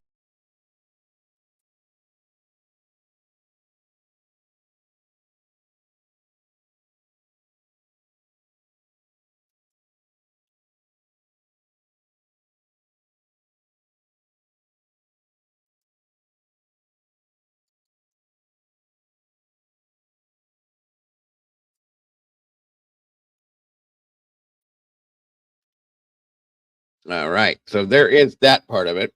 Sorry. You still there, Bear? Yep. Okay. And like I said, guys, early on, this was the scenario with this. There's more coming. And again, I'm sorry. A lot of this stuff that I put together was based on news, broadcasts and stuff like that, because I couldn't find a lot of the early stuff the way I wanted to be able to present it to you. So just bear with it. Bear with me. And again, if there's any questions or inconsistencies or anything you're curious about, let me know. Is that the kid you're looking for? I think so. Because that's Abby, isn't it? Or Libby, it's one of them. Yep. Okay. Yeah, that is him. Sorry. I need glasses. Yep, that would be Logan Holder. Thank you. You're welcome. And this is the one, yes, that is married with a child now, blah, blah, blah, so on and so forth. But at the time, that is Abby. At the time, that was the relationship there. My apologies, folks, for having it backwards. Again, it's been a lot. And I didn't pick this case up in the very beginning, so I had to go back and find these things myself. And that's why I'm so grateful with Salty and the help that she's given me, as did everybody else as well. So, it was just, how can I say this? It was very, again, there's that C word, and ironic to me that these things match up, if you know what I'm trying to say. Like this person that looks like BG or Bridge Guy, then this is this kid who's dating this one, and then this happens over here, so on and so forth. So it's just very coincidental in a lot of ways. Abby wasn't allowed to have a phone or SM yet. Social media, her dating was limited, correct. A whole lot to this case. So that's where I will make mistakes. I promise you that. I'm trying to make it right. So, or bring it to you the right way. Thank you again for those comments, guys. Okay, let me get this set up for you guys too.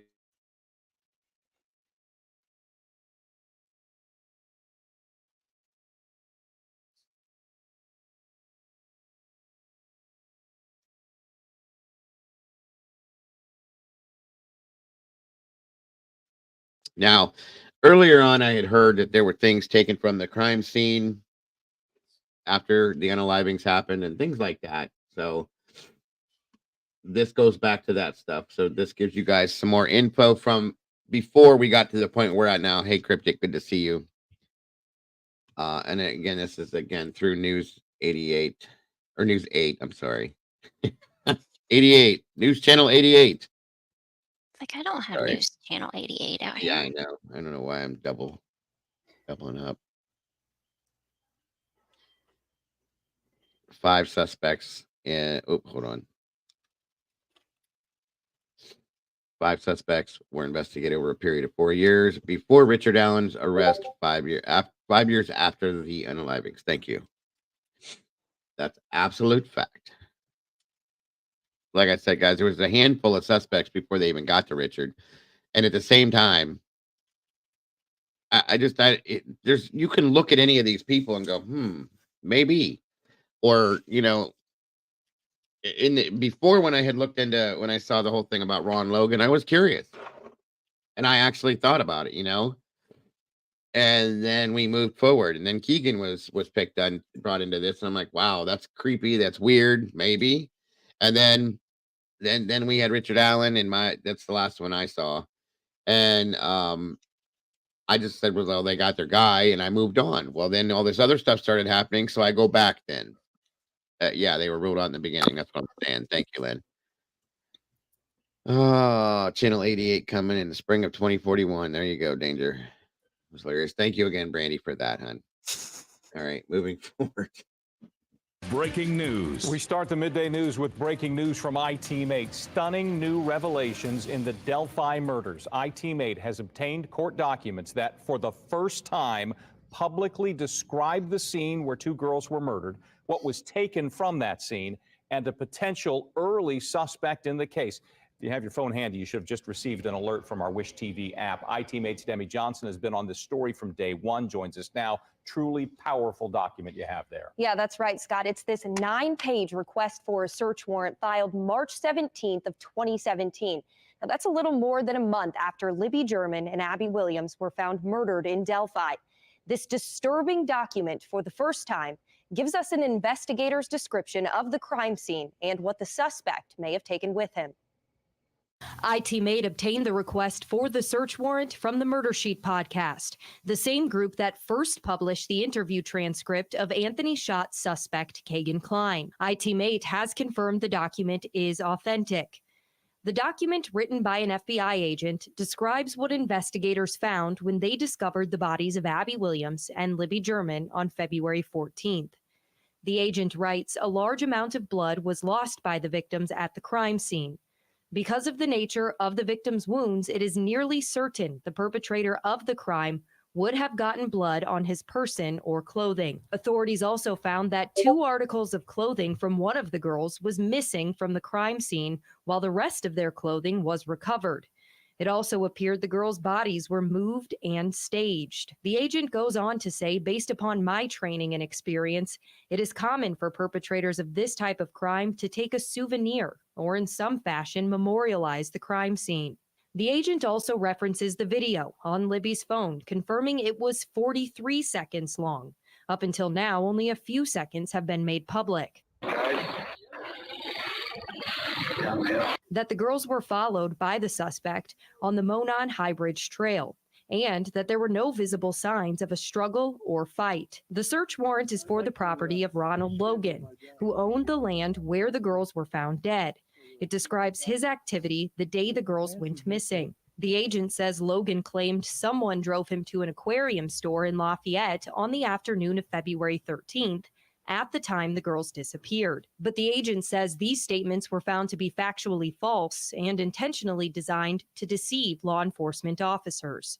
The agent says Logan contacted his cousin and asked him to tell that story before the bodies were found. Based on investigators' experience, it is reasonable to believe that the creation of an alibi prior to the discovery of a crime indicates culpability or knowledge of the crime. This is the And that was my question with that scenario. It's like, why did you have to create an alibi beforehand? And I was very leery about that. Okay, and I'm not saying that makes Ron Logan the suspect. I'm just telling you I was very leery about that at some point. So that's all. situation where you've had a lot of speculation or rumors going around that sounded pretty realistic, or perhaps sounded like well thought out.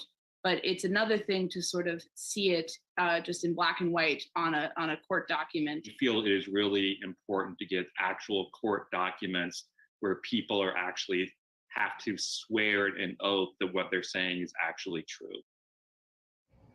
Now, let's tell you a little bit about Ronald Logan. It's important to note Logan is dead. He died in 2020. He was charged with a probation violation for driving with a suspended license. He was never formally named a suspect and never charged in the Delphi murders. But in this document, the FBI agent says Logan's voice is not inconsistent with that of the person in the video. Over the years, you've been in contact with... And that was one of the things that made me think. When you listen to the, Down the Hill audio clip, I listened to it a couple different times, and then I went back and listened to the interview where they were talking to Ron Logan. I could almost say that it was his voice. I really could have. And I was just like, But it's a male voice. And I mean, you know what I mean? It's hard to say yes or no on that one, in my opinion. So it's like they just said, it's not inconsistent. So how do you go with that? What do you think of that? So like Salty said, there was reasonable cause to suspect Logan. I don't at this point, though, after seeing everything else. I don't know. I don't know. It's hard. What's up, Walt? Good to see you. Ron was never a suspect. Where did you get that info from, Lynn? He was, as far as I understand, he was earlier on in the case.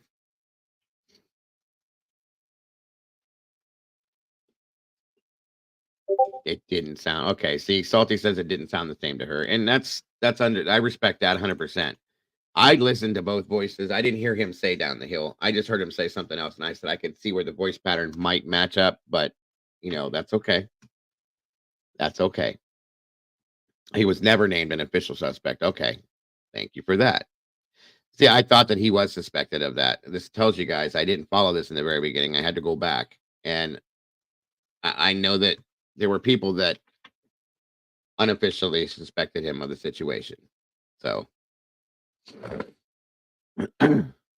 that's what my thought was, Nelly. If your home was searched and it was on his property, why he was looked at in that sense. Persons of interest. Let me rephrase my wording. That's true too. That's true too. I'll rephrase it how I'm saying it. There were persons of interest, not suspects until Richard Allen. That is true.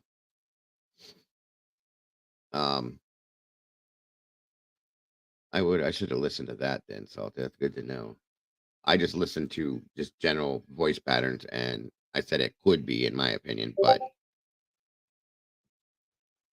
obviously, I'm not going to be right about everything. Yes, exactly. All right, let me finish this up real quick. State police with the girls' families. Have you reached out to them about this, and have they said anything? Yeah, so state police told me they did not want to comment on this document. The families pretty much said the same thing. They've actually been very quiet over the last several months as new developments have come out. All right, so let's recap a little bit here. Demi, thank you. Ronald Logan is now the second person we know police searched and questioned after the girls were murdered. Demi and I teammate first told you about another person, Kagan Klein, back in December of 2021. He's the man in jail accused of creating and using the Anthony Shots profile to get hundreds of sexual pictures and videos of underage girls. That's the same account state police said they found while investigating the Delphi murders. Then in March, with the help of the Murder Sheet podcast, we told you about Klein's interview transcript with police. It revealed the Anthony Shots profile did communicate with the girls the day they were killed. A still developing story. Demi just broke it. She'll get right back on working to get more information. And throughout the course of the day, of course, through Wish TV, wishtv.com, and our news app, you'll get new information. Thank you, Len. I appreciate that too. And again, like I said, guys, that's what I'm trying to do is I'm trying to show you the points about the case that happened in the beginning as compared to where we're at now to get to the point where we're at now. Little things that happened here or there. They may not mean anything to some people. They're just a lot of people didn't know anything about this stuff and the way these things went down. Hey, Daisy, good to see you.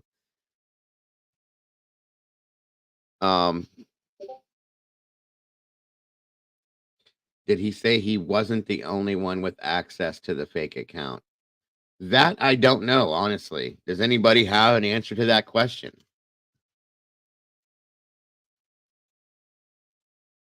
Read between the lines. Doc states possible culpability. That's not saying he did it directly. Right. Good point. Thank you, Murky. And that's what I was saying, Carolyn. Like the acoustics to the voice, the bass, I say it could be the same voice. But like Salty said, she heard him say that and it wasn't. So to her, at least, it wasn't. That's perfectly understandable. Oops, sorry. Keegan Klein stated his father had access to that account. Okay, there we go. And there it is for you, Nelly. Police had a tip line and investigated all of them. Very good, very good. And thank you for that, Lynn. See, I appreciate all of the input, and I also appreciate all of the interaction. You guys are great with that, and it definitely helps because I didn't know a lot of this stuff, guys. I had to go find what I could find. So far into the case now, it's like some things are not there like they were, and I don't know about some of these things. So, all right, let me see if I have that other. I had another piece that I had I found a while back, but I don't have it now.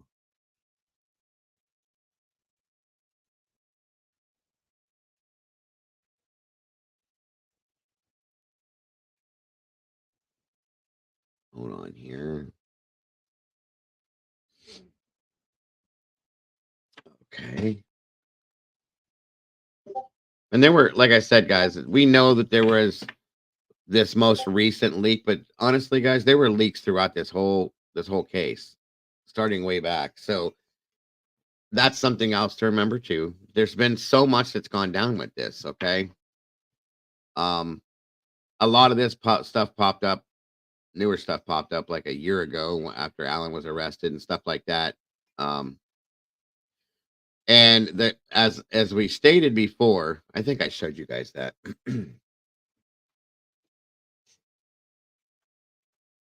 If I still have that one in here.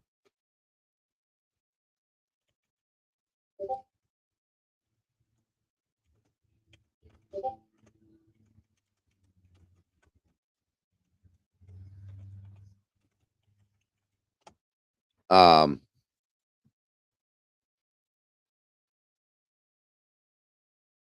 One moment here. Now, 2 months ago, okay, roughly, I think it was about 2 months ago, is when the whole ritualistic scenario started popping. Thank you, Salty. 4 years ago is when the leak started happening. But like I said, there was quite a few, not just that one recent one with the pictures and all that. Roughly around 2 months ago is when the ritualistic scenario popped up in this case. That is when Richard Allen made the statement that he made, so on and so forth, and then boom, boom, boom, boom, we ended up at this point. So let me see something else. Defense may be wrong on their theory, but the Constitution should be upheld in every case. Transparency in the investigation would help. Yes, I agree. And again, as much as he could be wholeheartedly involved, every bit of it, he's still innocent until proven guilty, and that is what a lot of this is about. So, let me bring this up to par in that sense. 1 second, folks. Here, another telemarketer. Sorry. All right, let me get this loaded for you.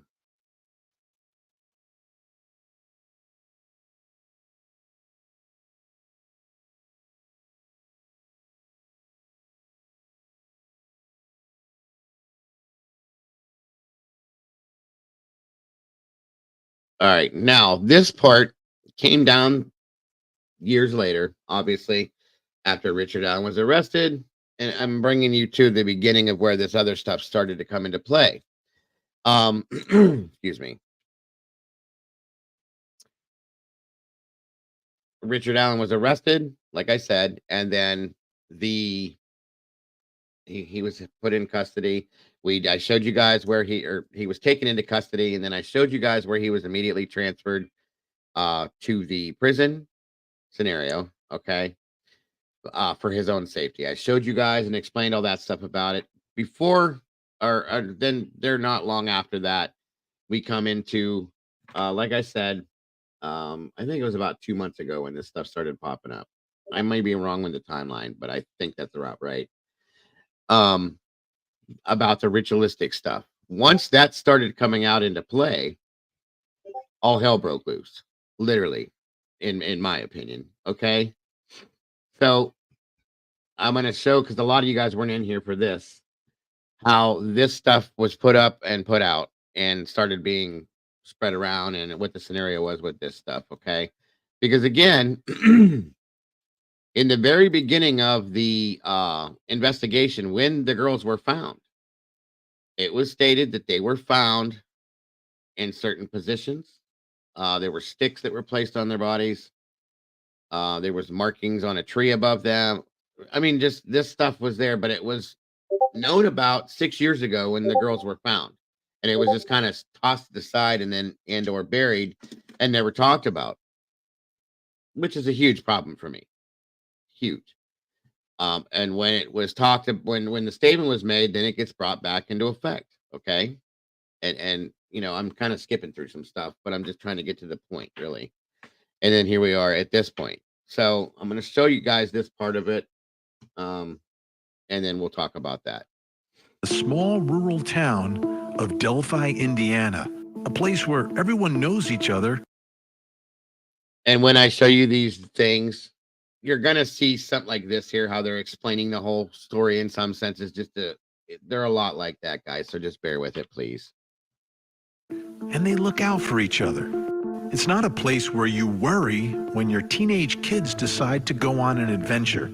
So when Abby Williams and her best friend Libby German decided to go on a hike near the Monon High Bridge in the middle of the day, no one thought it was dangerous. But when Libby and Abby did not show up when they were supposed to get picked up, their families began to worry and they began to search. Then the next day, the worst news possible. The bodies of these two girls were found, both victims of murder. After 5 frustrating years, this man, Richard Allen, was arrested for killing both girls. Allen admitted being in the area that day, and prosecutors say a bullet found at the scene was forensically connected to his gun. One problem: Abby and Libby were not shot. And now we're learning a lot more about the murders through documents filed in court by Allen's attorneys. Information that the defense suggests shows ritualistic killings connected to Odinism, an ancient Nordic religion allegedly followed by some local white nationalists. They also say there is no way one man could have pulled off this double murder. Tonight, we examine the scene of the murders, the clues left behind, and the evidence connected to the victims as we continue to investigate the Delphi murders. I'm Vinny Politan. Thank you so much for joining us tonight. Another big hour here as we take a closer look at the Delphi murders. So much more information now coming to light through these papers that were filed by the defense. Welcome, But let's Gene remind you, Del Rio. this crime scene, absolutely brutal. Brutal. If you're a family member, one of the parents, grandparents, loved ones of these two girls, you have to be absolutely horrified about what has now become publicly revealed and is part of this case. But the defense is saying everything that is being revealed helps them, proves that someone else is responsible for this, not Richard Allen, the man who's been accused. So the question really is for everyone involved, and ultimately for those 12 jurors who will make the decision here and tell us what happened, what does the evidence say? What does this evidence mean?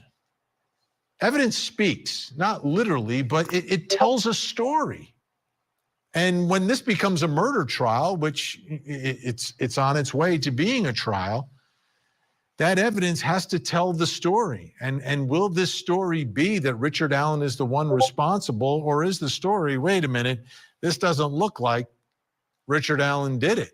This looks like something completely different. And tonight we're going to look at this evidence and try to figure out what it's telling us now, what we are learning and what has been revealed. One of the questions that the defense is throwing out there is was this a one-man job?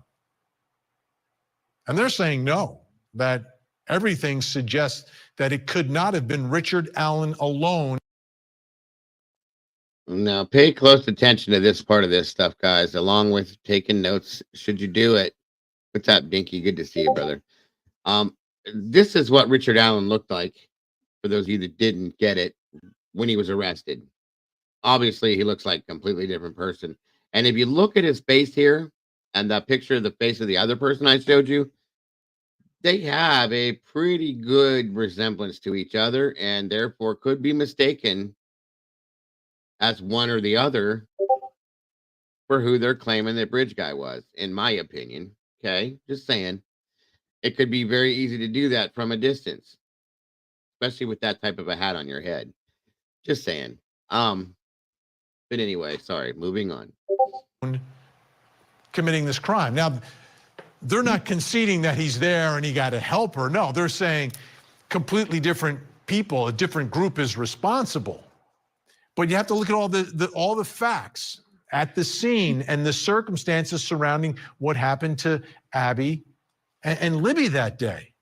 And could one man by himself pull this off? We're going to address that question tonight on this program. Also, and this is looming large, and we'll be continuing to talk about this every time we talk about the cases, was this a ritualistic killing? Was this some sort of bizarre ritual that took place that day? And is it connected to Odinism, a word that was 1,000% foreign to me till about, just over 24 hours ago? Now we know it's this ancient Nordic religion that, according to the defense, has been hijacked by white nationalists, a group, and specifically some that are in Indiana, that this is somehow a racial, some sort of racist killing of these two girls? How do those pieces fit together? Does it fit together? And there's always two ways to look at this. How's that, Lynn? You're listening to nonsense? In what form? And why do you think that?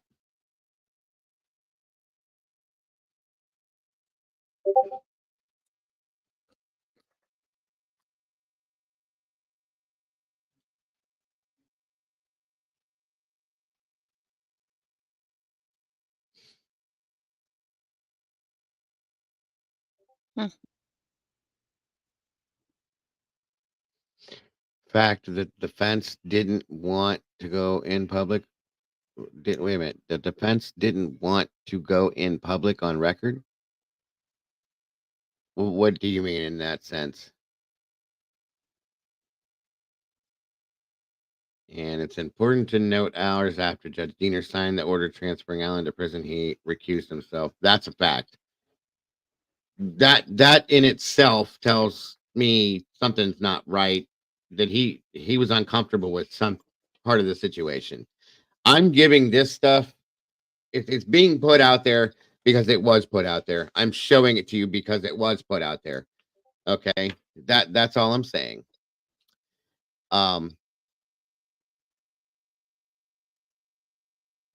And I'm sorry if you think what I'm saying is nonsense, Lynn. I'm just showing it for that reason, okay?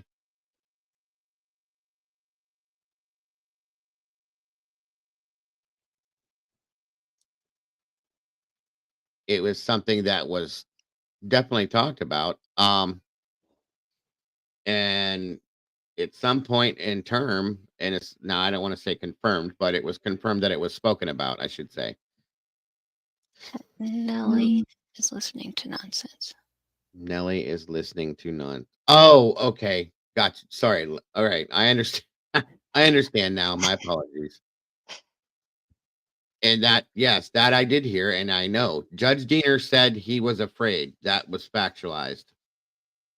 What is he afraid of? He's a judge. He has more power than anything. Okay? What does he have to be afraid of? That doesn't make sense.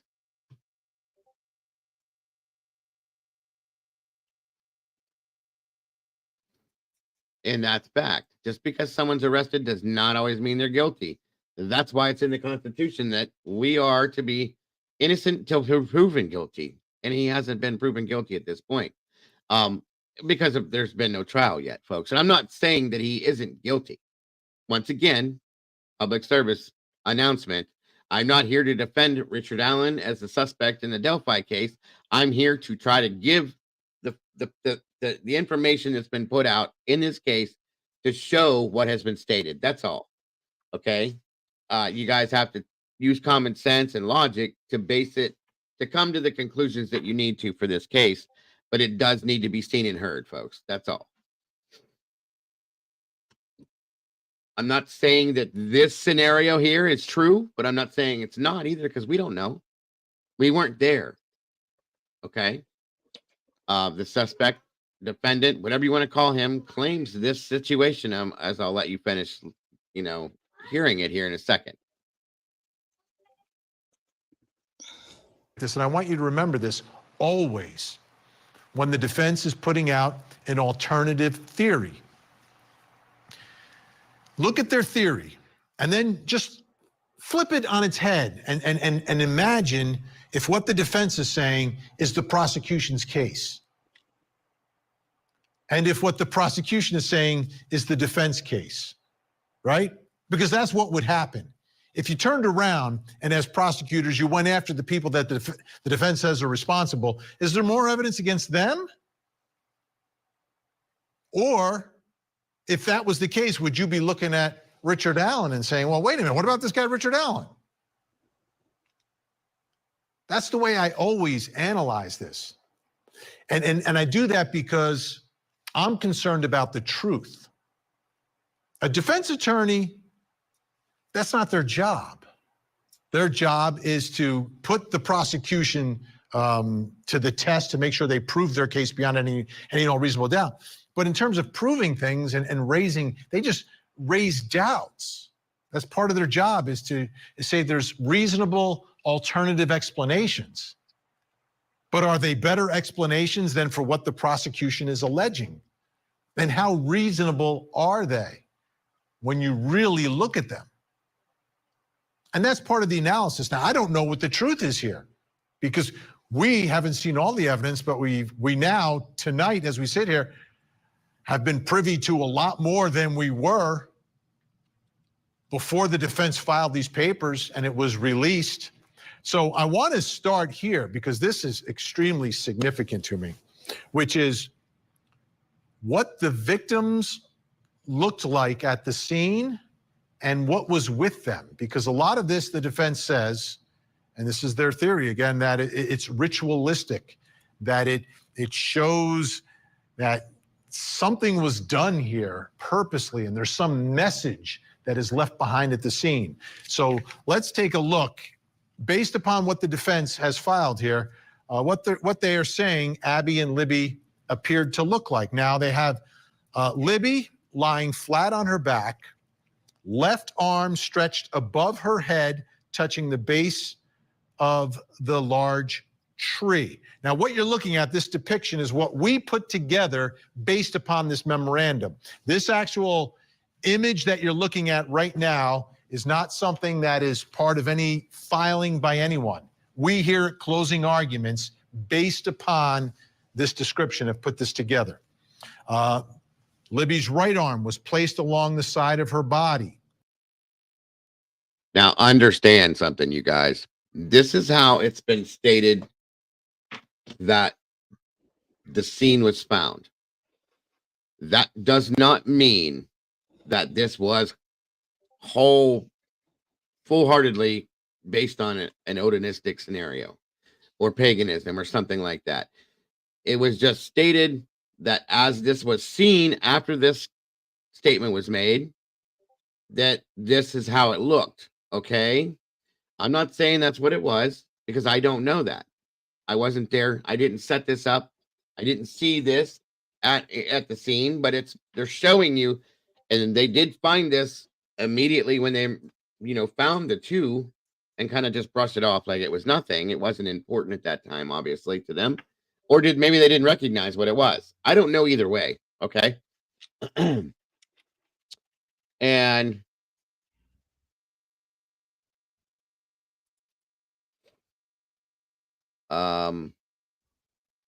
I think KT, he was talking about the Idaho case being compared to Wonderland, not this one.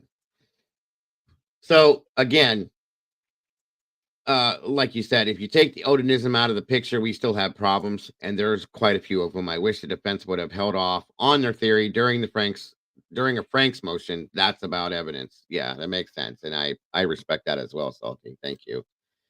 But again, and there's more. I just want you guys to understand that doesn't mean that I believe that's what this is. I'm showing you what has been stated, and again, using common sense and logic as we look in through this, you guys can come to the conclusion of your own maybe down the road when, or what you think at this point is a theory, possibly. But we'll get the truth factually when we get to a trial for sure. Understand that.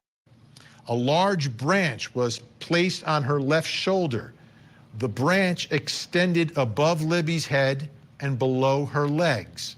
Two smaller branches formed a V where her legs joined. Both sides of the V extended upwards towards Libby's head. The branch extended across Libby's body on a line from her right shoulder to her left shoulder. Now, Abby. Just feet away from Abby, at an angle, Abby's legs are feet away from Libby's legs, their heads just a few feet apart. Abby was on her back, elbows were bent with her arms placed on her chest. Abby's left hand and arm near the left side of her face, right hand and arm near the right side of her face. And like, again, this came from court documents, yes. If you tell me that this scene like this right here was not staged in this sense on purpose, I'm going to tell you you're lying. And if you tell me that those sticks fell out of a tree and landed on these bodies like this, just coincidentally, I'm going to tell you you're wrong. Okay. There's no way that this happened. Okay. Like that, guys. I'm sorry. That's not just an opinion to me. That is fact-based information because it did come from a court document. 1, 2, we're looking at this right here. And 3, there's no way that this just so happened to end up falling into place like this as the bodies were put here or fell here. However you want to take this. This is not a coincidence in any sense. This was staged. Period. And Nellie, that's a great question. Why did they not take those sticks as evidence? Why did they not categorize this as it was at that point? There's a problem with this, okay? There's a huge problem with this. And I'm going to argue that point with anybody. I'm sorry, but I am. Okay, there, a little bit of interpretation, however you interpret that. That's how we are, but it could be different, but it's something like that, I would think. Abby's left leg was straight while her right leg was bent at the knee. Her bent right leg was under her left leg. 3 tree branches were placed on top of Abby in the shape of an asterisk. Above Abby's head, smaller sticks placed over her hair, crudely mimicking horns or antlers. So again, looking at this, we put that together based upon the description I read to you. Now, what I read to you is directly from the papers filed by the defense. So this is what they are alleging the evidence says, based upon information they've gotten from investigators. Like I said, directly from court documents. And yes, let me clarify something, you guys. I did one show and I showed what true Odinism is and paganism. And I displayed that for you guys, described that for you guys, gave you guys a definition of Odinism and paganism. About a month ago, we did this whole show about this. This is not it. No. Okay. Understand, this is not it. This upset a lot of people that practice this religion, because this is not what this was supposed to be looking like, which in turn is why Salty said staged by a want to be, in her opinion, as well as mine. Somebody took this thinking they knew what they were doing and tried to make it look like this, whether it was to cover up what really happened or they were actually trying to do this and had no idea what they were doing and they botched it themselves. But either way, it's not what it's supposed to look like. Okay.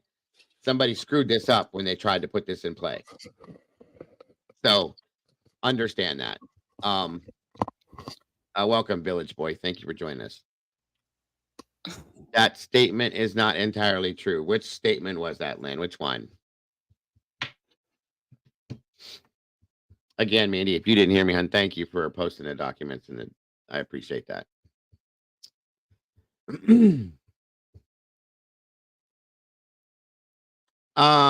Yeah, Nelly, just send it to my email if you want to, hon. Or if you're in the Discord, you can just DM it to my Discord and I'll pull it in. Either way. That's the very good point, Dinky. It looks as to be an adaptation, he said, by some loony racist group, which is not what the Odinistic, paganistic scenario should be. Okay.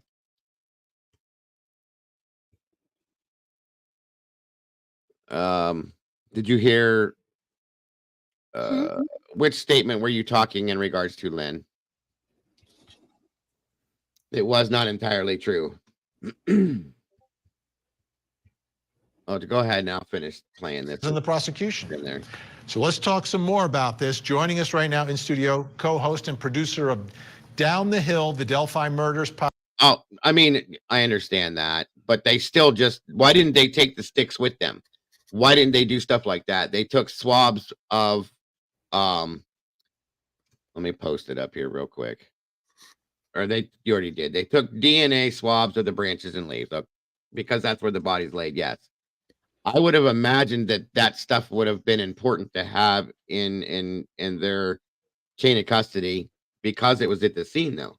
That's what I don't understand. Okay. I don't understand how BG or suspect never noticed, BG being bridge guy, never noticed Libby's phone, recorded bridge guy, and phone found under her body. It's a great point, Salty.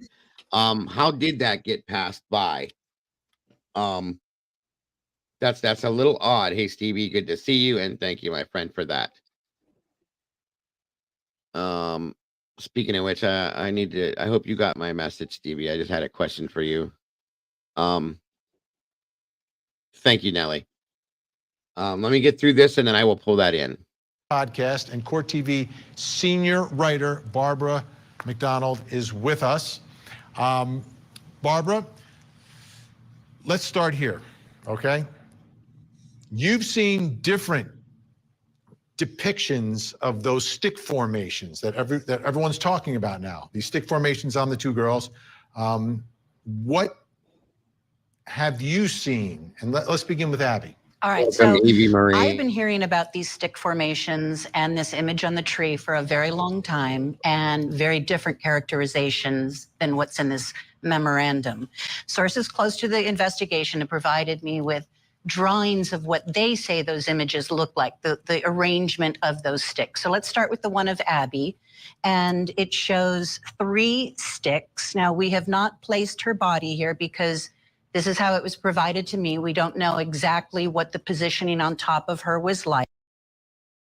Thanks, Stevie. And guys, based on this, when I pulled up that show I did a month or so ago, I looked up these runic markings to see what they stood for, what they wore, and I showed different versions and variations of these things too. So if you guys want to go back and check that one out, you can. I can probably put the link in the description for you, or down the road, we can pull that video back up and go through that again, just so you can see. But this is supposed to be a representation of what the image looked like, the way the sticks were formed. Now let's put up the image from Libby. And there's 5 sticks involved here by my count. And I'm sorry to keep interrupting. Yes, they did take DNA swabs of the scene, like of the leaves and off of the probably the blood that or DNA that was on, or any fluids, I should say, on the sticks and things like that. That's understandable. I got that, Lynn. You are absolutely correct. Why did they not take the sticks with them? Why did they not bring this into why didn't they talk about this? Yeah, why didn't they keep the sticks as evidence? I mean, exactly. Why was it just tossed to the side? You know what I'm saying? Why did they not? That's what I'm trying to say. Is it was completely disregarded. Why? You don't think that this? I'm sorry. I'm not trying to get frustrated, but if I came onto a scene like this as an EMS or a firefighter and saw that, I'm gonna go, what's this all about? This doesn't look normal. This is off. This is odd. And to me, it's gonna take part in what possibly happened to them. And that's not even being a law enforcement official. It's going to make me curious as to what possibly happened that this looks like this. It should have been brought into effect in a lot sooner, and it should have been talked about a lot more because it was there from the beginning. That's all I'm saying. And so, granted, they took DNA from the scene. That's great, but they didn't they didn't bring this into the investigation the way they should have, in my opinion, is what I'm trying to say. And they should have taken everything at the scene with them. That's all I'm saying, and they didn't. So whether they took DNA or not, they needed to take that in to be able to recreate that scenario, I would think, or to show these sticks and things like that. That's all I'm saying. It seems to me that it was just disregarded as not being important, and that kind of bothered me a little bit. You can look at these and decide if they look like something to you or look like they're randomly placed. I have spoken to many investigators who were on the scene at the time who say the assumption was they were randomly placed. They did not see a pattern. They didn't see intentionality there. The other interesting thing about these sticks, they did not collect them when they collected evidence from the crime scene. Whoa, slow down. That's what I'm talking about.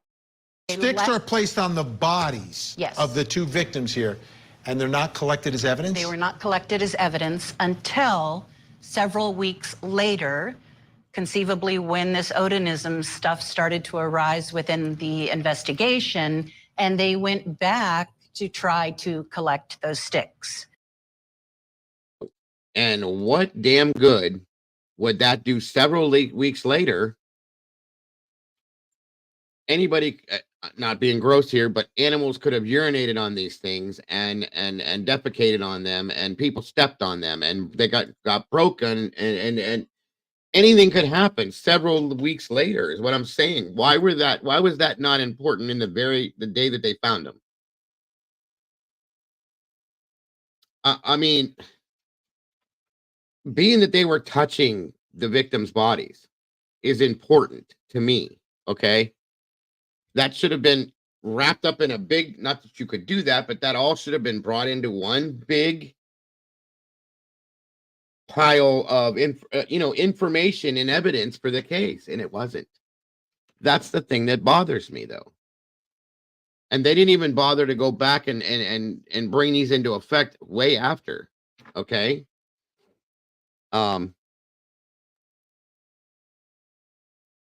Let me see here.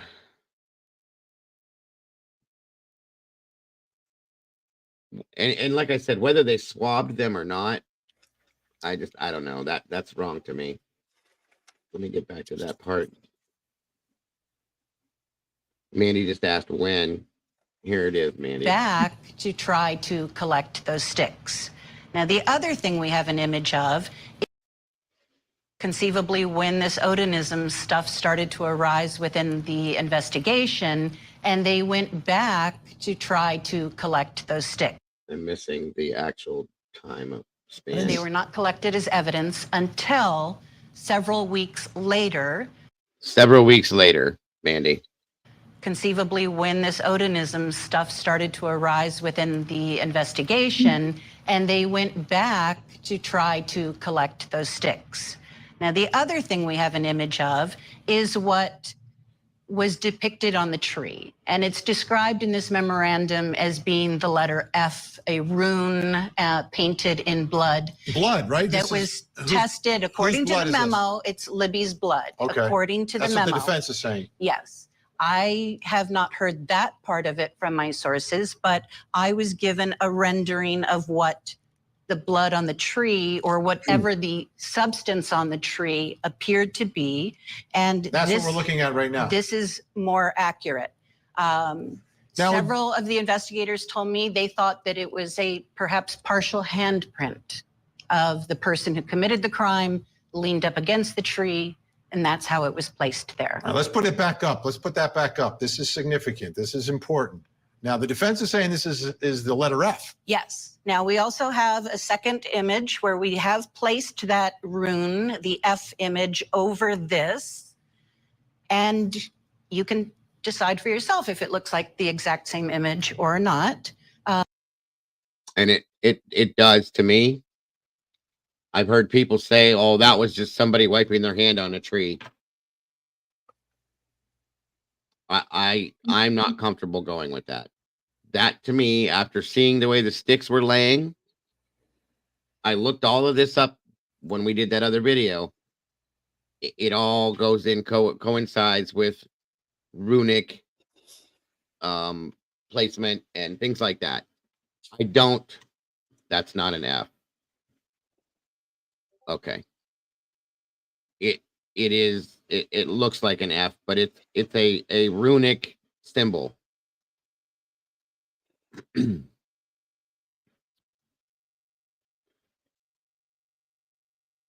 Blood splatter. Okay. I mean, it very well could be, but it sure as hell looks like an F, and that rune, that marking to me. Again, Just many saying. investigators Channel thought that again. it was a handprint or something that was just done during the commission of the crime and not intentionally placed there. But just like the sticks, Vinny, this was not taken as evidence. The tree was not cut down, the bark was not removed, it was left at the scene, photographed, swabbed. So what is a good excuse for that?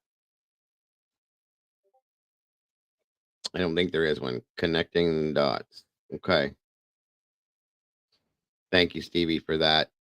And again, guys, check out our Nellie B's channel, Beyond the Pale. There's the link on screen. She does a lot of great stuff over there. Please show some love and check her out. Right along with Dinky, if you can. If we can throw Dinky's link out there too. Dinky's got a great new channel he's running. Please check them both out, guys. Great stuff. It was photographed, though, right? The scene had to be photographed at a minimum. At a minimum. But you would think, Yeah. at least the bark, from what I've heard, at least the bark should have been taken, if not that chunk of the tree. Well, if they're saying it's Libby's blood, then someone would have to have taken a sample of the blood, right? Yes. You would think? Okay. According to the memo, they say the DNA testing shows that it is her blood. This is, what to make of this, right? It seems like there's more to it. There's a reason you're putting the sticks there. They're put there purposely, whether they mean something, whether they are these secret codes, some Odinistic type of meaning is really the question, right? It was characterized to me as being perhaps an abandoned effort to cover the bodies. And there's another part, a piece of evidence that I know about that I'm not going to talk about, okay, that was found on scene as well. I'm not going to go into that. It's just, I'm not, regardless of what anybody wants, I'm not doing that. And it's not good, as in none of this is, but it just leads into the rest of this, okay? That's all I'm saying. Okay, I get that. All right. Stay where you are. Joining us now in Delphi, Indiana, podcaster Gray Hughes from Gray Hughes Investigates. Gray, great to see you tonight. First of all, this is like huge information that's being released, right? This, for me, came out of left field, the fact that all this information is released. What's your headline, Gray? What's the first thing that struck you in this after covering this for so long? If this was meant to cover the bodies, why would you not do something that was a little bit more covering? Like dump a pile of leaves on both of the bodies, or a whole bunch of sticks, not sticks laid in a specific. I mean, I don't get that.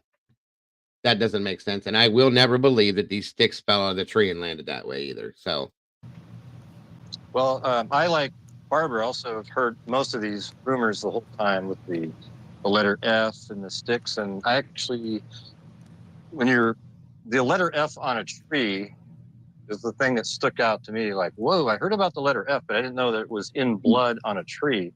But now when you look at it, that with the information that Barbara just showed us, the image there, I mean, who knows how that got there? It could be even, not to sound gross, but like arterial blood spatter that went up onto the tree right there, the way that looks in the picture there. So now that sort of debunks my, like, whoa, there was a letter F on the tree, if that's really what it looks like, Barbara showed there. How about the sticks? And this whole notion of Odinism. Let me ask you, first of all, did you ever hear that term Odinism before the release of all this? Believe it or not, I have.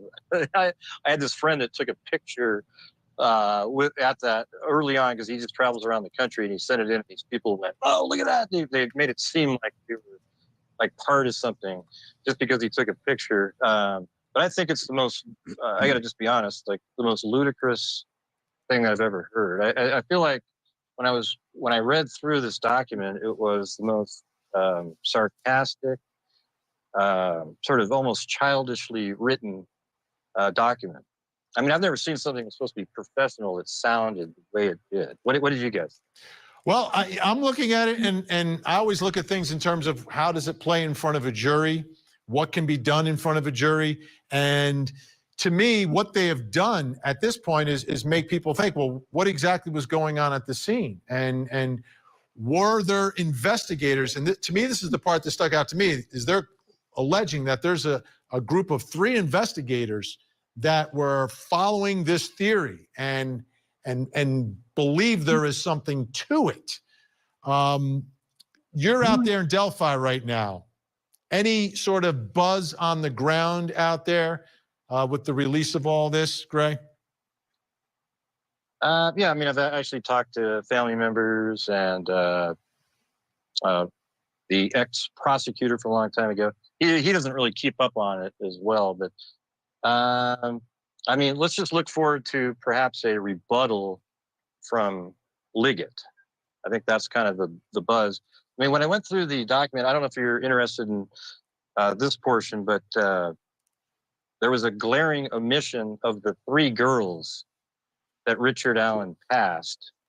So remember when Richard Allen says he got there, he passed 3 girls on his way to the bridge. Those 3 girls were leaving the area. They passed the bench right there near the, heading towards the Freedom Bridge at probably, I think it was 127, 126. Richard Allen's driving by up above on the street. He parks his car at 130, he said. And then he walks onto the trail, and those 3 girls walk right by him. And then he admits that he walked by those same 3 girls.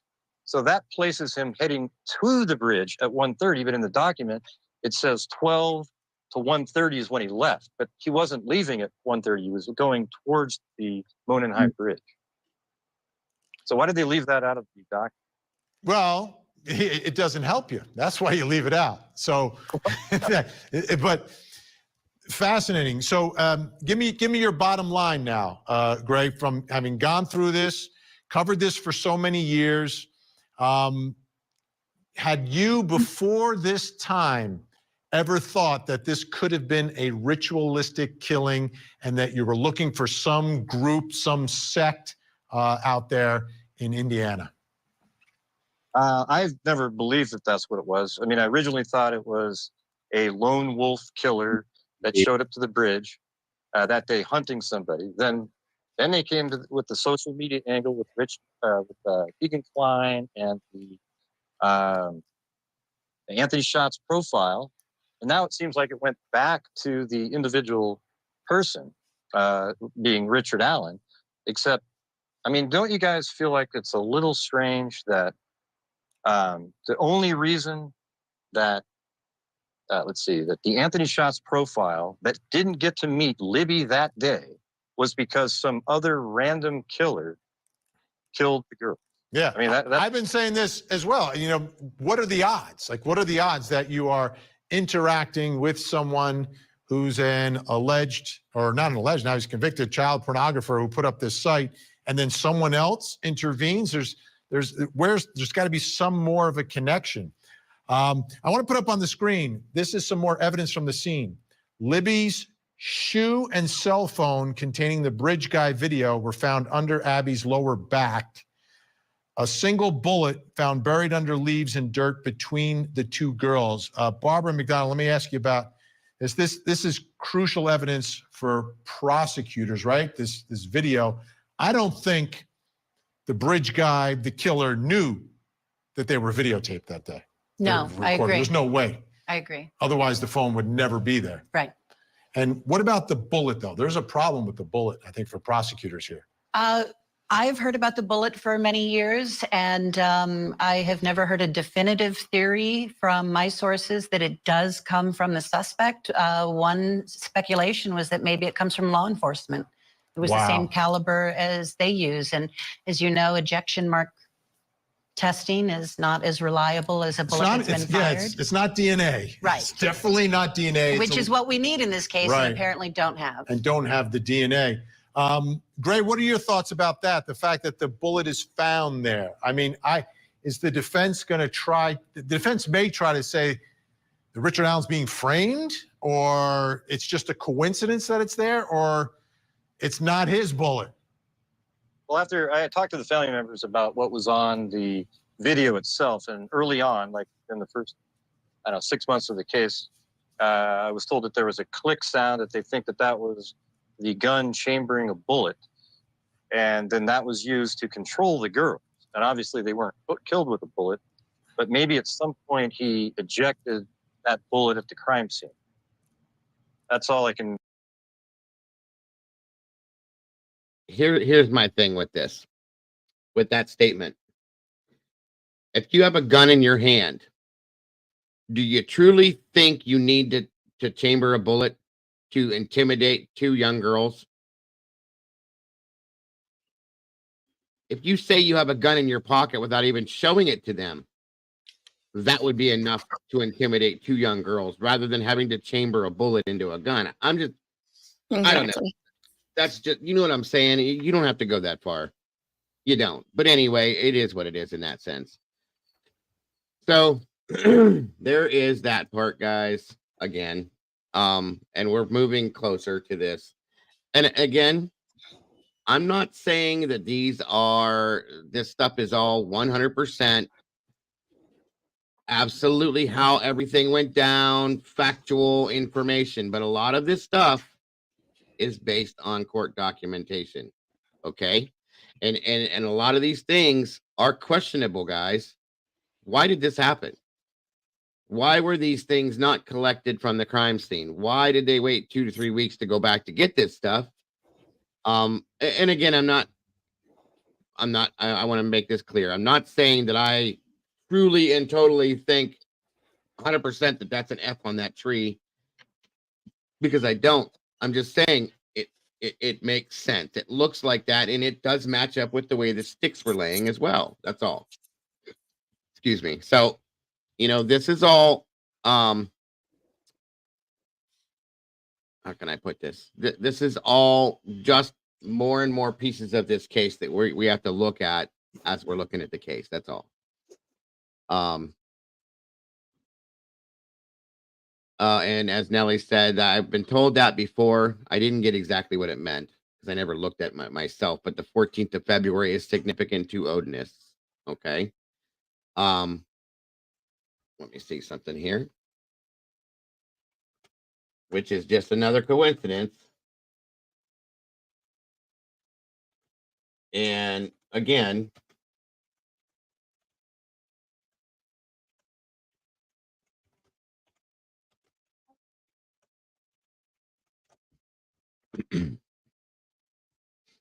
oh, thank you, Nellie.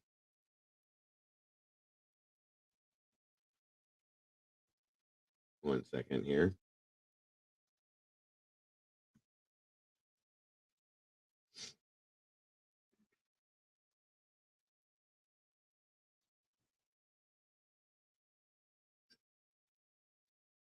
Okay, so we all know that February 14th is Valentine's Day. Okay. Hold on a minute here. I have a thing for you guys just to show you partially what it is, and then of course Nellie said she sent that as well. Hold on one moment here, folks. Boom.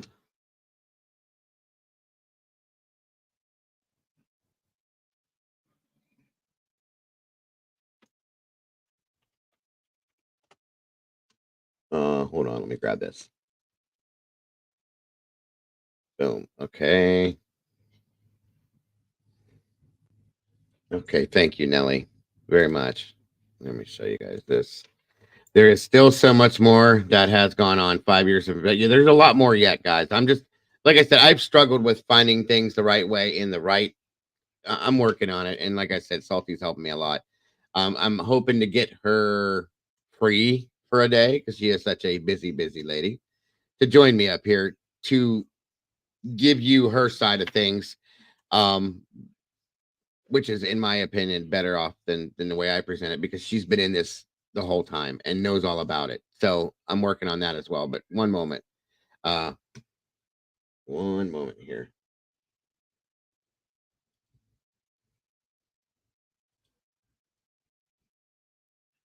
This is just in relation to um, the coincidence that this brings on with this situation. So here we go.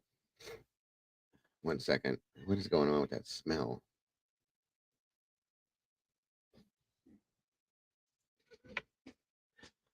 Hold on.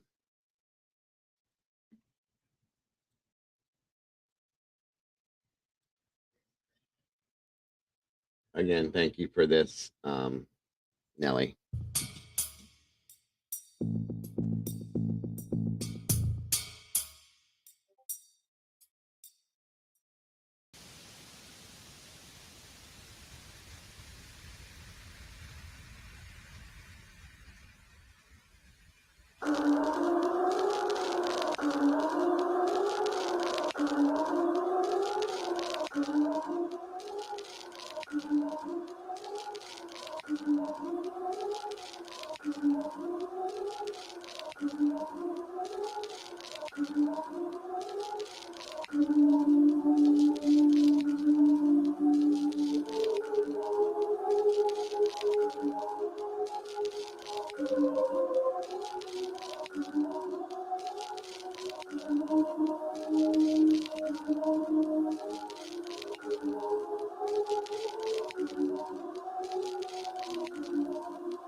Thank you so much, Miss Bonnie. I appreciate that very, very much.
All right, Nelly, thank you once again for that, guys. That was just something to kind of, hey, Ashley, to explain a little bit about that scenario and why that date, again, coincidentally, lines up with that scenario, sadly. Again, it doesn't mean that it's absolute, that it's fact. It just is a very big coincidence.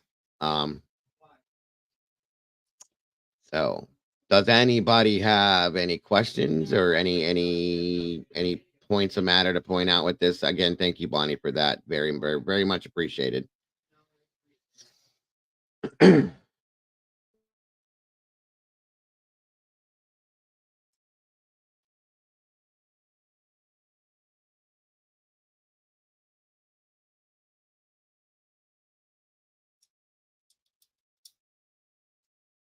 Oh, thank you, Bonnie. They're so sweet. Oh, seriously, thank you very, very much, Miss Bonnie. Appreciate you very much. And I forgot to do that for the super chat. Very much appreciated. Let me see here. I'm trying to catch up. There's Mama Bear. She's very quiet when we watch stuff. Mm-hmm. Like I said, Mandy. this could, in the end, be absolutely nothing to do with either one of those religious backgrounds at all. Okay, it could have just been a ruse. I don't know, but at the same time, it's there to look at in that sense, possibly. Okay, and again, that's why I'm saying we need to use as much common sense and as much logic as we can with this scenario.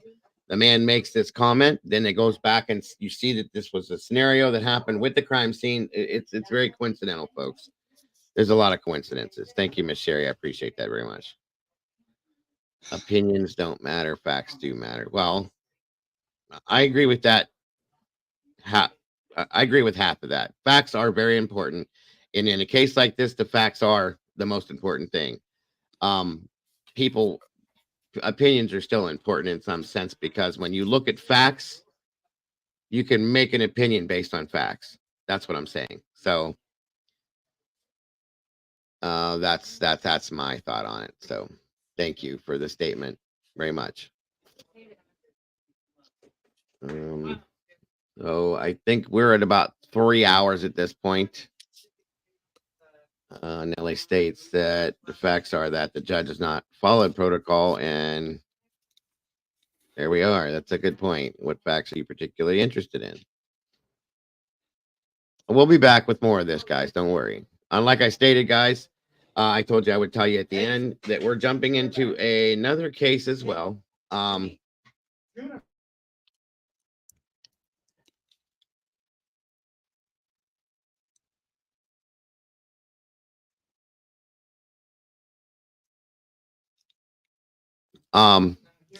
There's another case that I'm going to be jumping. We're going to be jumping in here relatively soon here.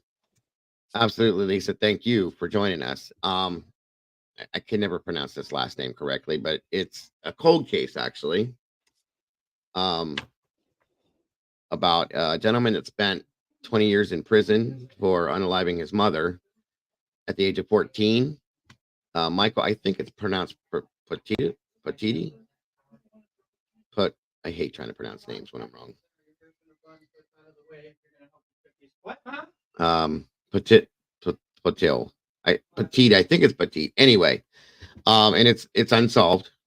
He spent 20 years in prison, was released from prison, and it's still unsolved as to who actually did this. So we will be starting into that. It's very interesting, folks. And luckily, we have somebody on our team that is close to people involved in the investigation.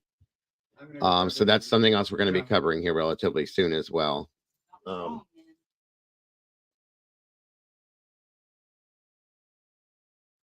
Just giving you a heads up on that. And again, these things are all important when it comes to this.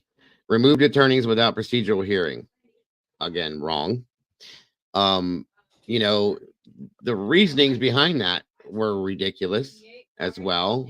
Then it, 1 second, folks.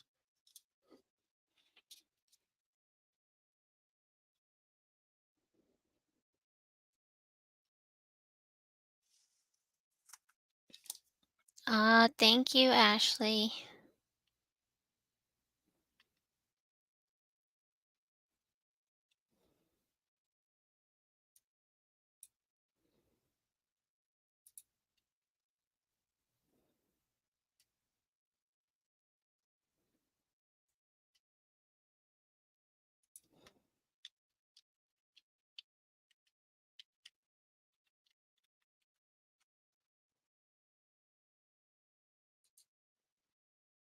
Okay, sorry about that. My son just got sick, so Mm.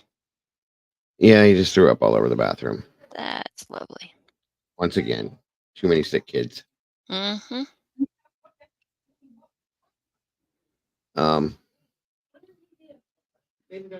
I don't know. There's a lot to this case, and there's a lot more coming still. I need to get this better organized, and I really haven't had the time to.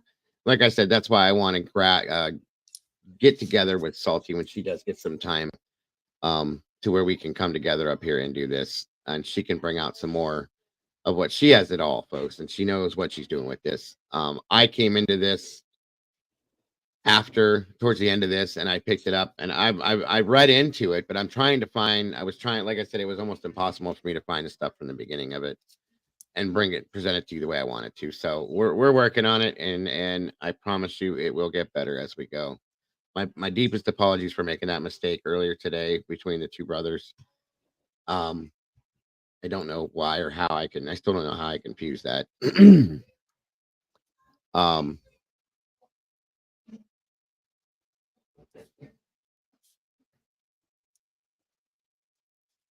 That's something else I need to do too, where I can get the documents. Thank you, Mandy. I forgot that I could do that. That's perfect. Thank you for reminding me. Good old Bob Motto. Love that channel too, guys. If you haven't checked that one out. Great stuff. If we can drop Bob's link in here, I would love to be able to send people that direction too, for anybody that has any other questions in regards to this case, because he's covered this forever too, and he knows exactly what he's talking about. He's very good at it.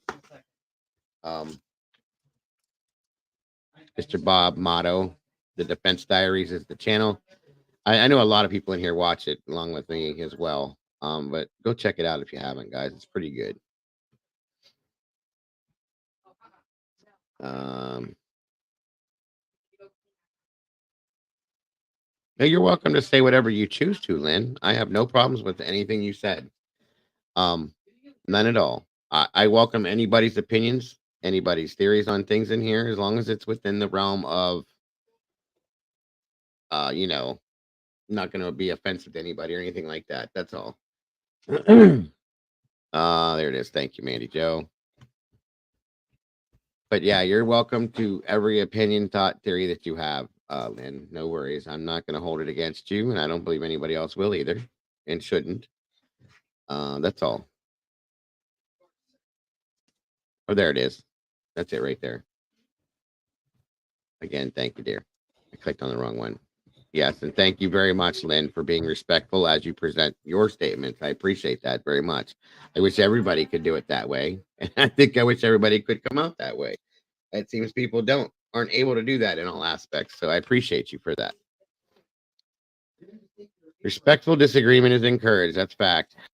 Very fact. Again, Salty, thank you for all your help. Nelly, you as well. And all of the other comments in here. I appreciate you all very much. And all the interaction. It's going to get bigger and bigger. And we're also, like I said, going to be covering the other case. Please somebody tell me I did not slaughter that man's last name, Michael. I swear it's Petit. Do you remember that, Mama Bear? No, I don't. Sorry. Okay. I think that's how you say it, but that's coming up too, and it's very interesting, folks. Very, very interesting. So at that point, I don't think anybody has anything else. Thank you guys so much for being here today. I appreciate y'all very, very much. Much petite. That's what I thought I said, Kay. Good. Okay. I really appreciate you all for sitting through this, and for your interest in this and the support you give the channel for sure. Anybody that donated to support the channel, thank you so very much. God bless. I really appreciate that. That helps me to pay the bills. Don't forget to love yourselves and to love each other, guys. Moderators, you're amazing. Again, Salty, thank you for all your hard work. I really very, very much appreciate you. Exactly what she just said. It's very much appreciated. And that's what it's all about. Respecting each other.